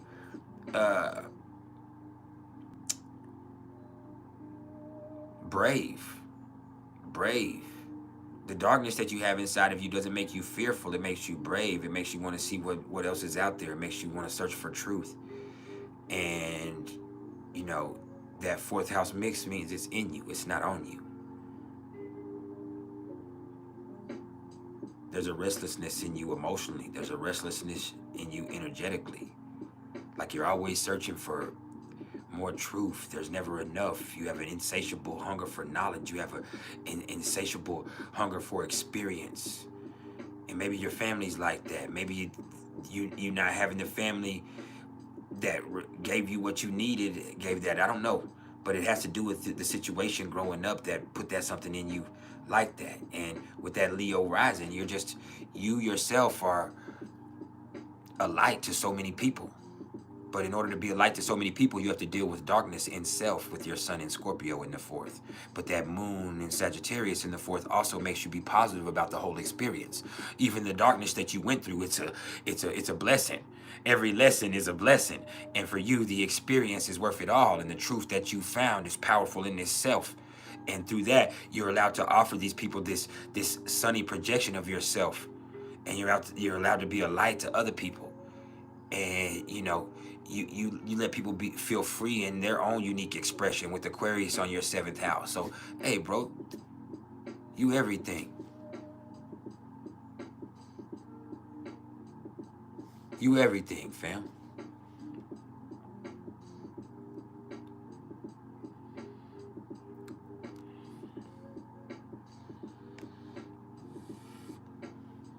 You everything, fam.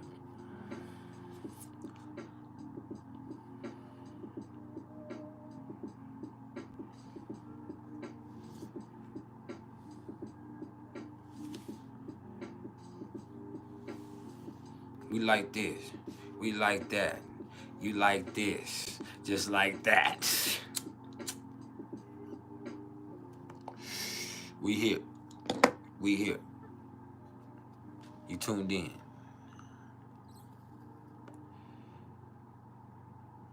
Hey bro, I'm the best at what I do.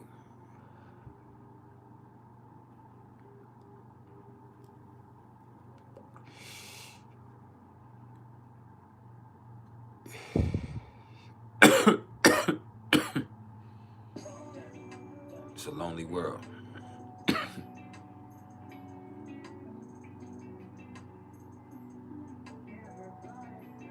You feel that?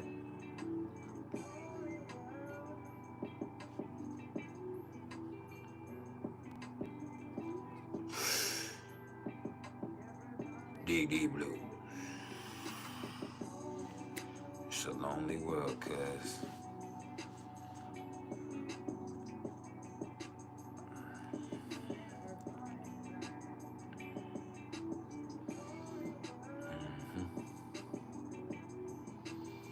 Next question. We here for 37 more minutes. Let's make it count. 37 more minutes.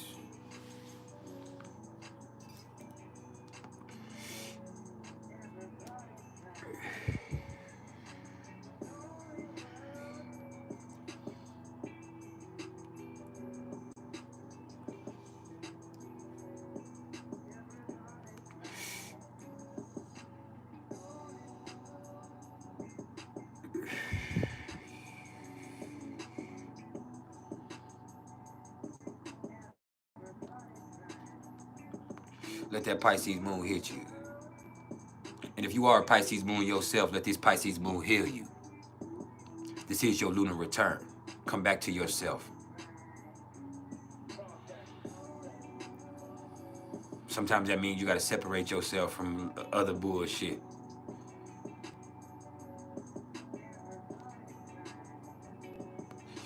Especially expectation, even if it's your own.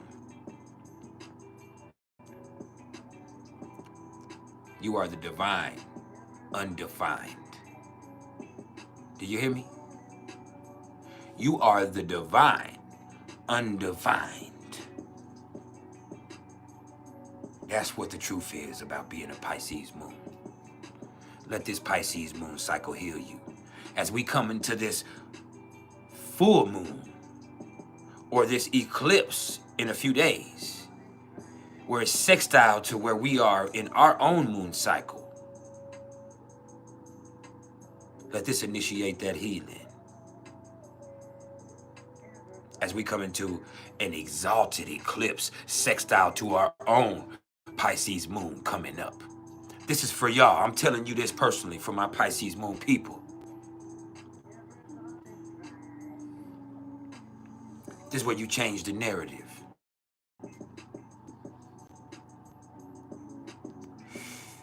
Yeah. This is where you invest in you. But it starts with healing, forgiveness. Forgive yourself. Heal, and then let the eclipse be the expression that pays off. Let it be the exhalation of this eclipse season. And it's got to be worth it. This is Taurus. It might even pay you. But you got to be willing to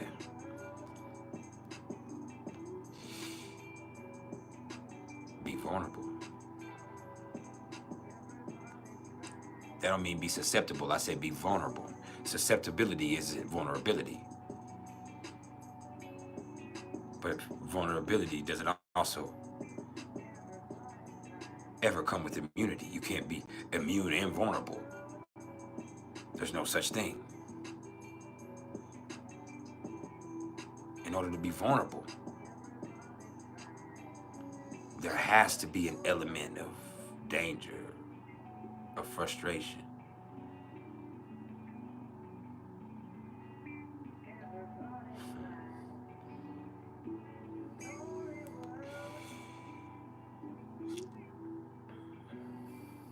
That's empathy.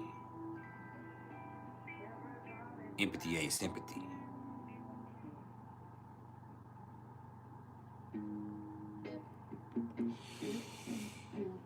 Yeah, we own this thing today.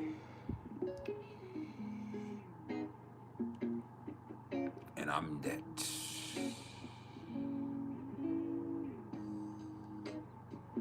I'm that guide you need.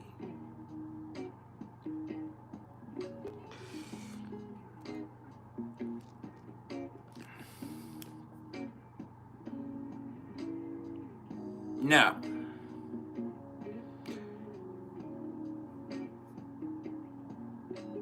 Mars in Aquarius in the 6th house. You're trying to make the most of that placement. Well, you have unique problem-solving skills. So to make the most of that placement, you're going to have to be empirical. It's Aquarius. So you're going to have to try different methods and see what works for you, because what works for you is going to be so different than what works for everybody else. You feel me?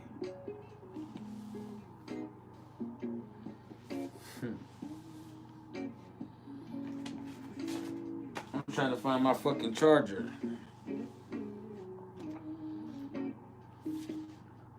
If I don't find the charger, the music is gonna fucking shut off on us.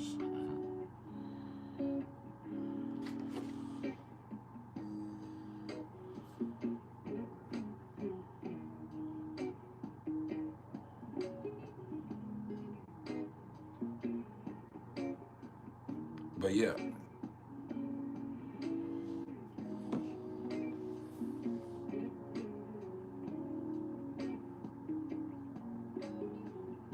Tiny Drea. Hey, play your Neptune conjunct his Sun and Mars. Thank you. Your Neptune, just seeing how that sounds. Like y'all got all the right feels, but it ain't the right deal. It's an illusion. It's a mirage. You better put that car back in that garage. I'm just keeping it all the way true with you. It seems, you know what I'm saying? You like the way it feels, and it seems like, yeah, but that shit real, no. For you be caught up in some complex, complicated ass shit. I'm telling you the truth. And if y'all already there, then it's complex and it's complicated. You feel some type of way, so you won't never be able to see them clearly. Motherfucker hit that crazy spot. Yeah. I know you. I see y'all.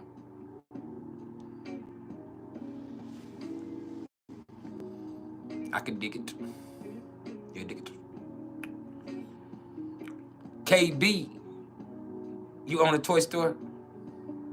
Now, Mercury and Aries in the 11th house. Mercury and Aries in the 11th house. Then, I mean, you're a blunt person. You say what's on your mind. You're pretty straight up and honest. You're also very active. Your first thought is usually your best thought. You're very intuitive in your own way. And so you make very quick decisions. But you're also a team player. That makes you excellent in playing your part on a team and being an initiator. You're a great initiator in a group project, and you're great with coming up with ideas that are going to help everybody. And you're just very brilliant in your own way, and you're very sharp and intuitive, and you know, sometimes you don't have patience for people who can't think as quickly as you. So that is something you'll have to develop over time. And your money's going to fluctuate because you have a fluctuating thought process, and your interests change from one day to the next, to 1 week to the next, to 1 month to the next. So it's really hard to pin down what you're really interested in at that moment in your life. And you're just interested in a lot of different stuff, but you go through these phases where you learn about something, you pick it up, and then you go on to it, and you pick up things very quickly. So you go on, you learn one thing, and you go on to the next thing. And so in doing that, sometimes you can miss out on certain financial opportunities that come more stable areas of life. But you could actually see a lot of money, and sometimes you don't make no money. But really, it's just because that 11th house, it makes it mercurial. So there's that right there. It adds that 11th house having Mercury there, or Mercury is going to add that mercurial nature to that 11th house, even though the 11th house is already going to bring exaltation mode to Mercury, because Mercury is exalted in Aquarius. Now, the 11th house isn't Aquarius, but there is an Aquarian connotation. Remember that. And so with that being there, you're going to immediately say, oh, Mercury's going to do excellent in the 11th house. And it does. Because you're so open-minded, you're so resourceful, you're so talking to other people, and you're able to come up with different ideas. But your best thing is you think quickly, and you know you're the initiator in all of that. And so you have a perfect place that you play in any group process. So that's awesome in its own way.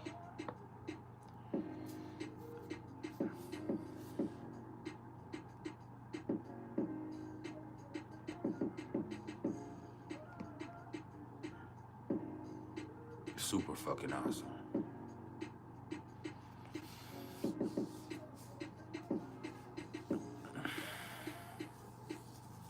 I'm with that.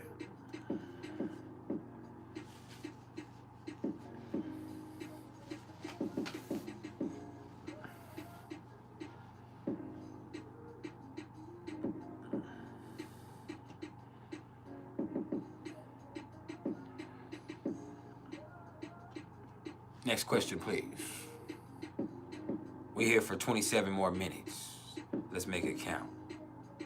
I'm here for you.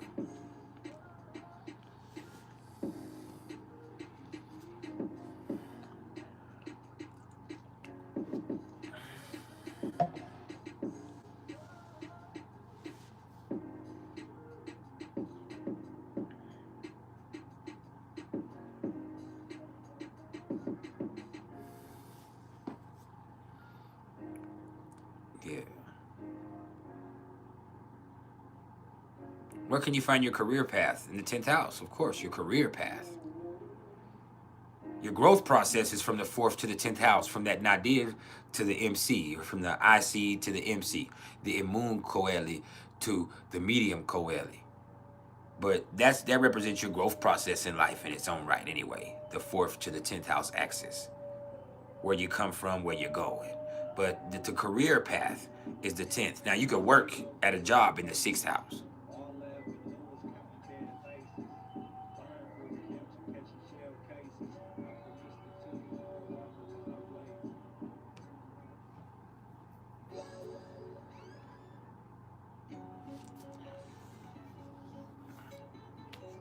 Neptune and Capricorn in the 5th house. You're very creative, but a lot of times nobody ever know it because you're trying to worry about how much you're gonna get paid.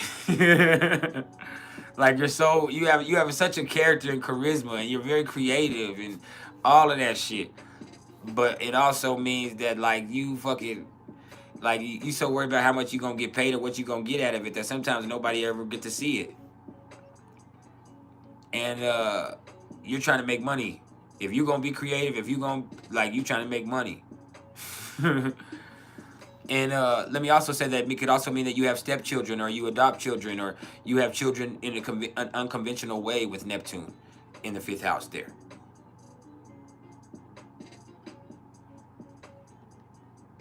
So I think that would definitely be there. Like you would do, but you would do so much better if you wasn't so worried about how much you was gonna get paid, or how much, like, or just what you was going. It's not even how much you're gonna get paid out of money. It's like what you gonna get out of it. Like, what's this gonna do for me? And you can't even have fun sometimes or relax because you're too worried about like what's the benefit of this. It's not just is it gonna pay you money. It's just like what's the benefit? What's the point of this shit? Shit has to have a point to you. And if shit don't have a point to you, like it's no, like you're not gonna fucking do it. I appreciate the love, Tiny Drea on CashApp. I appreciate everybody that's shown love and came with the energetic exchanges and appreciation today. That's been respect. And for those of y'all that haven't, you out of fucking line. I don't care if you did it last time, you should be doing it every time. I'm coming every time consistently myself. And y'all know I got Saturn in the second house. I fucking need it.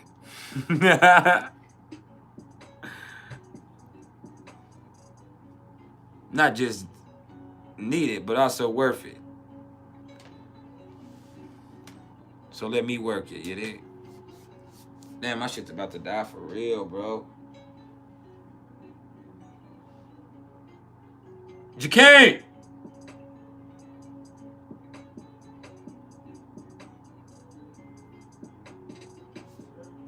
Hey, will you bring me that portable charger and then bring me the little cord that's where I be charging it off by the air fryer?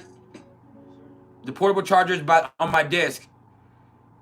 And then there's a little bitty short cord that I use to charge my phone by the air fryer.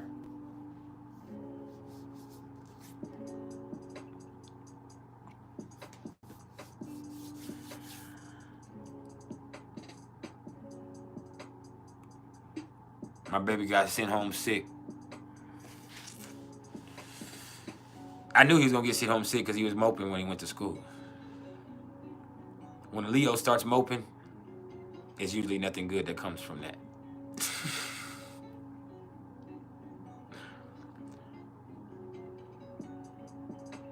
Well, really, he's a 12th house Leo sun anyway. So he walks around here like Eeyore half the time anyway. He walks around here like Eeyore half the time. Thank you. Don't throw it at me. I'm just messing with you. JG, come here one more time. How you feeling? Your stomach hurts? You got Tylenol? I got Tylenol somewhere in there. Look on the table. This is red with the red top. I'm almost, when I get done in about 30 minutes, I'll come check on you, take care of you.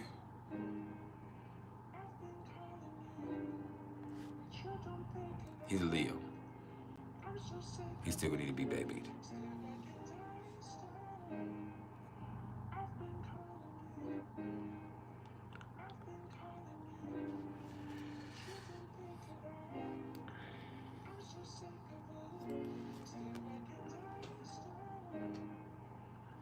If I'm anything else, I'm gonna be that.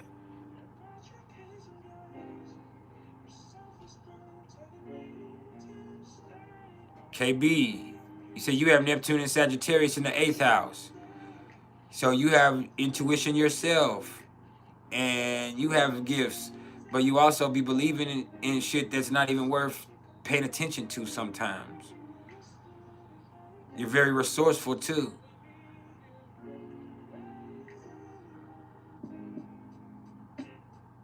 You might even get blessed at some point in your life with, hold on.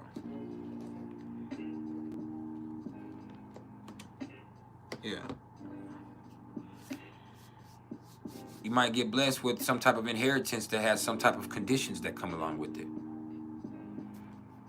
Or you might, get some type of settlement in some way. From driving or traveling. Any of that type of stuff. Did you find it?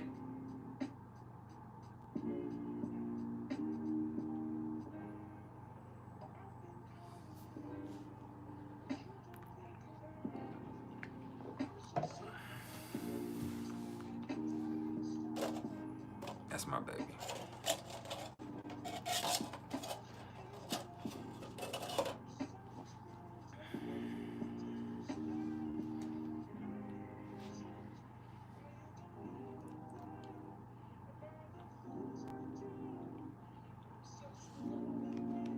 We in this thing.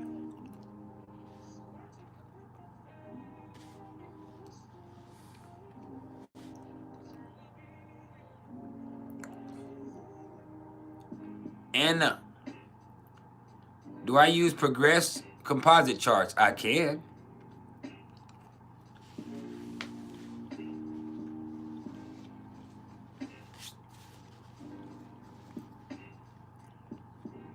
I will.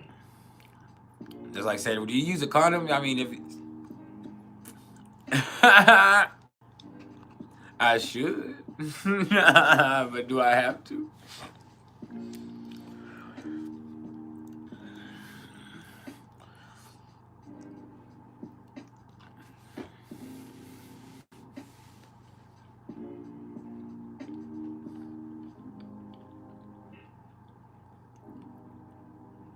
Yeah.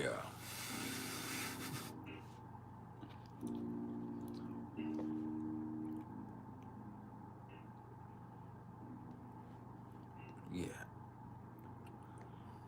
Something like that. Plus, I be lonely sometimes in the daytime. I work, but I be sitting here and the dog be looking at me, and I don't want to be taking that dog out every 5 minutes. I love the dog. It's my dog, and he loves me more than anything, but more than everybody else, because I'm the most affectionate person in the house. You have to understand, I'm the most affectionate person in my house, and I'm dad. But there's also a line that I draw. My lady, like I said, she's a Capricorn sun, Aries rising, Libra moon. My oldest son is a Virgo rising, Leo sun, Gemini moon. My middle son is a Capricorn rising, Libra sun, Gemini moon. My youngest son is a Pisces rising, Aquarius sun, Virgo moon. None of them are affectionate. My middle son says I love you, but he's like Libra, Gemini says I love you. He like says it. He smiles. He says I love you, but it's like, you know, like even the way he says it, it's I love you, he's my baby, he's there, but it's still Libra, Gemini. Like, and whether you know astrology or not, you're like, okay, you're like, okay, Jaheim, where's my wallet? That's how you gotta look at two people like they give you a smile, like, bro, you do not know me. Like, I don't know why you smiling at me like that. I don't know. Like, we're not even friendly like that. Why are you so nice? He's always been like that, super nice, but super fucking devious.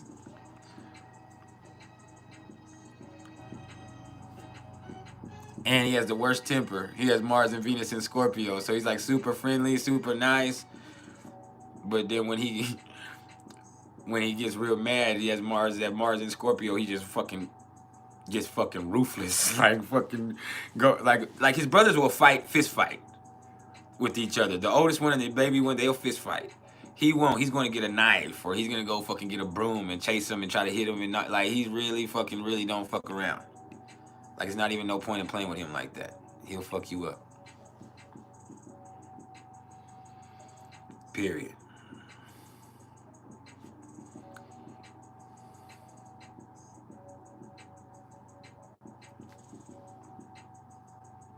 No, my baby's just a pit. He's a little pit mix. He ain't even full, I don't think. Little rescue dog pit we have since we were a baby. Since he was a baby. There used to be pit. I used to show him on the video sometime, but he's too big now. And he's real manipulative. He's super spoiled. He's the most spoiled dog that I've ever had. Black folks don't usually spoil their dogs like that. Black folks have dogs. We love our dog, but black folks usually don't spoil their dogs the way that white folks and other people be spoiling their dogs. But this is a spoiled ass dog. This motherfucker turns his nose up at dog food all day long. Like, fuck that. Like, this dog, he eats nothing but treats. Really.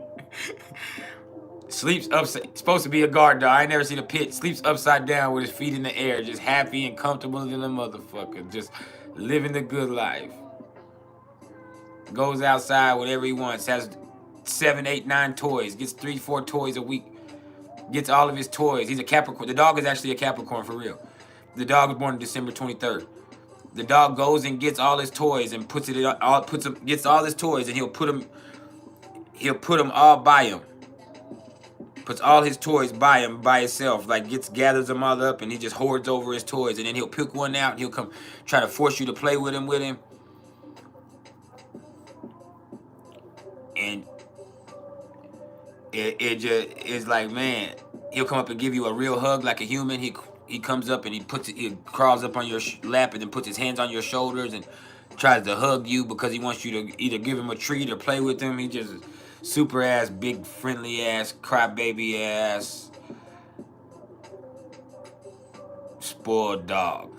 He's my baby. He's my baby for real. I love him. Really, he's got me through this whole Saturn conjunct my moon. Funny as it is. I love my family and they've been here for me. But having that dog be here for me and love me and force me to play with it every day and love me has gotten me through all of these hard times I've gotten. Besides y'all, which has been a big part of it also, my fucking dog, like that damn puppy he really brightened up my life. He's spoiled rotten. So much I can't stand it. But he really brightens up my life. It ain't nothing like just being sitting there and having a dog just come up and give you a hug. Like a real hug. Just put his hands on your shoulders and pull you in for a hug and then lick all over your head. Like, that shit feels good to the motherfucker.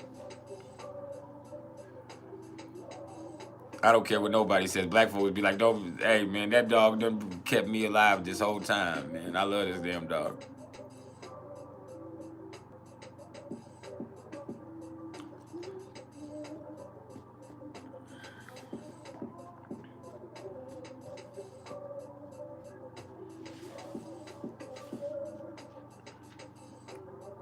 And I ain't gonna put you out there, the person that just did, but I did see your deposit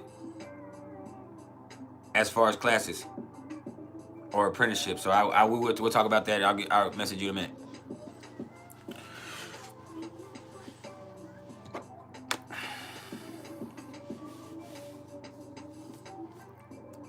So that's what's up.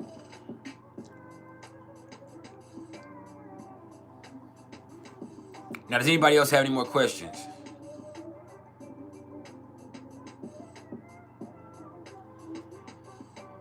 Yeah, my dog is everything. This dog done got me through my toughest moments here the last few months. I love this dog to death. I'll do anything for this dog. He's the run of his litter, obviously. He has a sensitive stomach. He fucking breaks out in hives all the time. Like, you can't buy him. You have to buy $80 dog food for him because his stomach is so sensitive and his skin gets sensitive, and he's a all white pit anyway, so he gets sunburned. You gotta put suntan on him as a dog. Well, he was all white when he was a baby, but he has spots now. But yeah, hey, the Muse, what's up?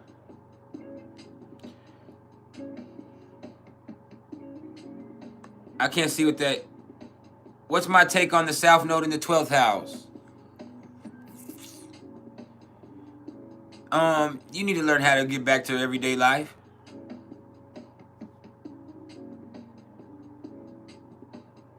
You know, you get stuck in between realms in the astral sometimes, living in La La Land, like this. That's your natural place of operation. You know, you live in purgatory a lot of the time. You got to learn how to live present, be present, operate, get into a routine, come back to realities per se. At least learn how to function in this reality fundamentally. That's what you need to do.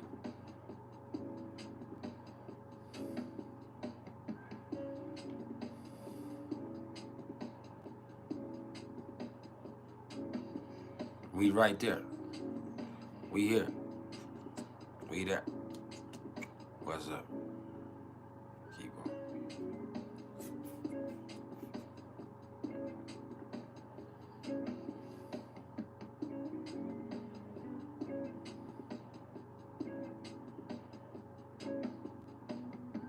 Can I expand on the South Node conjunct the Ascendant, please?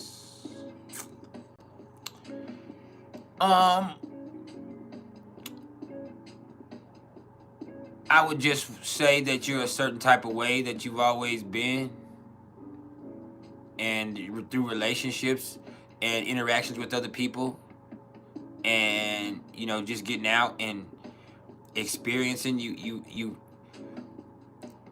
actually learn more about who you are. You become stronger, but that just means a lot of your life is focused on your relationships, because your relationships teach you so much about yourself that you know, you didn't previously see, or that's hard for you to recognize. But there's just a certain way of operation that you've been stuck in for several lifetimes, and it's very comfortable for you. You're in your own skin all the time. Like me, I have my South Node in my first house. It's not conjunct my, well, it's loosely conjunct my ascendant. No, it's not. It's 11 degrees off, so it's not conjunct my ascendant, but it's in my first house and in the same sign as my ascendant. And so for me, you know, that Libra shit, that being so caught up in how I come across instead of me just being me, that's a big thing. And me,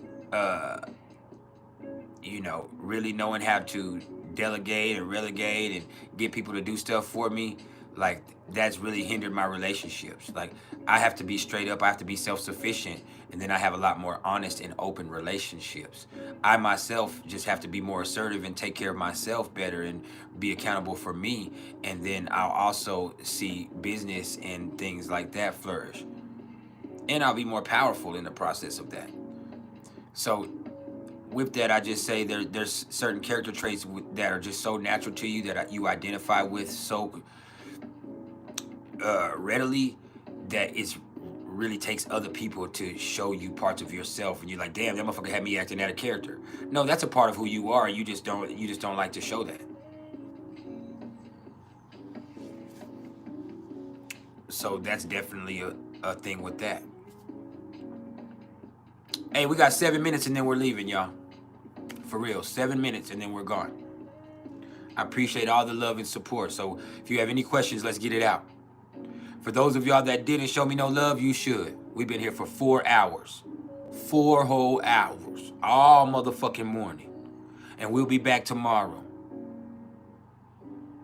For those of y'all that invested in yourself, I appreciate that. For those of y'all that contact me about readings presently, I'll get back to you. For those of y'all that are waiting on yours, you'll have them coming on time. I love that. Things are flourishing. For the person that just set it down for your spot, hey, I like that too. That's love on that. And you're going to be what you need to be for that. I think that's it. So if there's anything else we need to talk about before we go, let's get it going. We're 5 minutes from closing it down. 4 hours into the mix. I'm so happy with how much the channel's grown. If you haven't hit the like button, hit the like button. If you haven't hit the CashApp, hit the CashApp, hit the Venmo, hit the PayPal, hit the Super Chat, do something. Give us a comment if you're here, if you're lurking. Contribute to the cause in some way. At least add something to the algorithm. Be accounted for.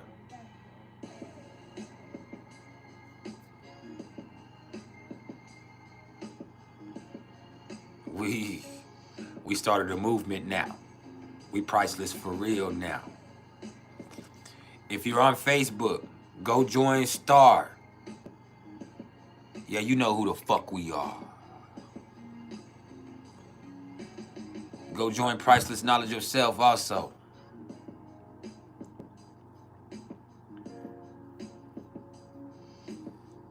Yeah. We'll be back in another Pisces moon vibe tomorrow, that hump day Pisces moon vibe. So we're going to have it humping, jumping, vibing, riding. We have a little something to keep your hump day jumping. I'm talking about that Pisces moon vibe that you love.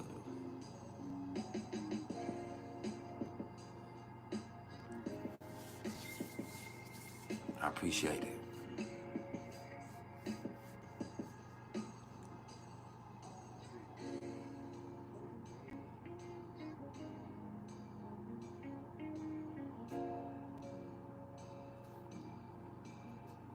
I like that y'all have a community. Hey, if you haven't joined the fucking tribal council, go join the tribal council too.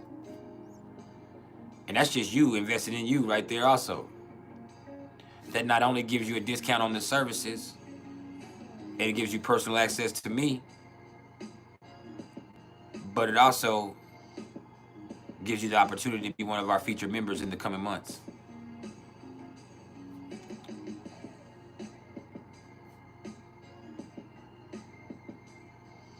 Hey, we finna leave now. You caught us, my magic, at the last minute. I'm leaving in 2 minutes. I love you too, though.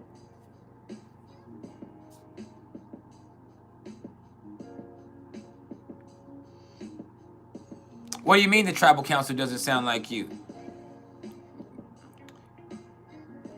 You are the commissioner. But I need to know what you mean by that, though.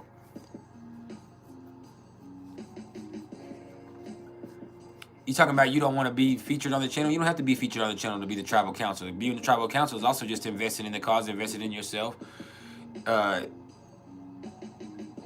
doing all of that. It's just being a member here on the channel, more or less. You don't have to. 13 Moon Lily respectfully declined. She told me before we did the drawing on who we wanted to be the featured member of for the month to come on, and she said, "Hey, I don't want to come on there like that."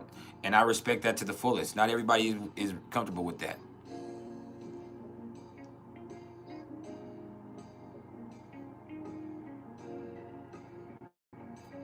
It'll be all right. You're already the moderator of the channel. You damn near run the channel in your own way. I'm the only person that can do things that you can't do here, so it really doesn't matter. Like the tribal council it probably isn't for you. You are the moderator of the channel. You and my magic are both. Y'all pretty much have access to everything here. Y'all can control anything on this channel, but start the live yourself. So I mean, that's something in itself.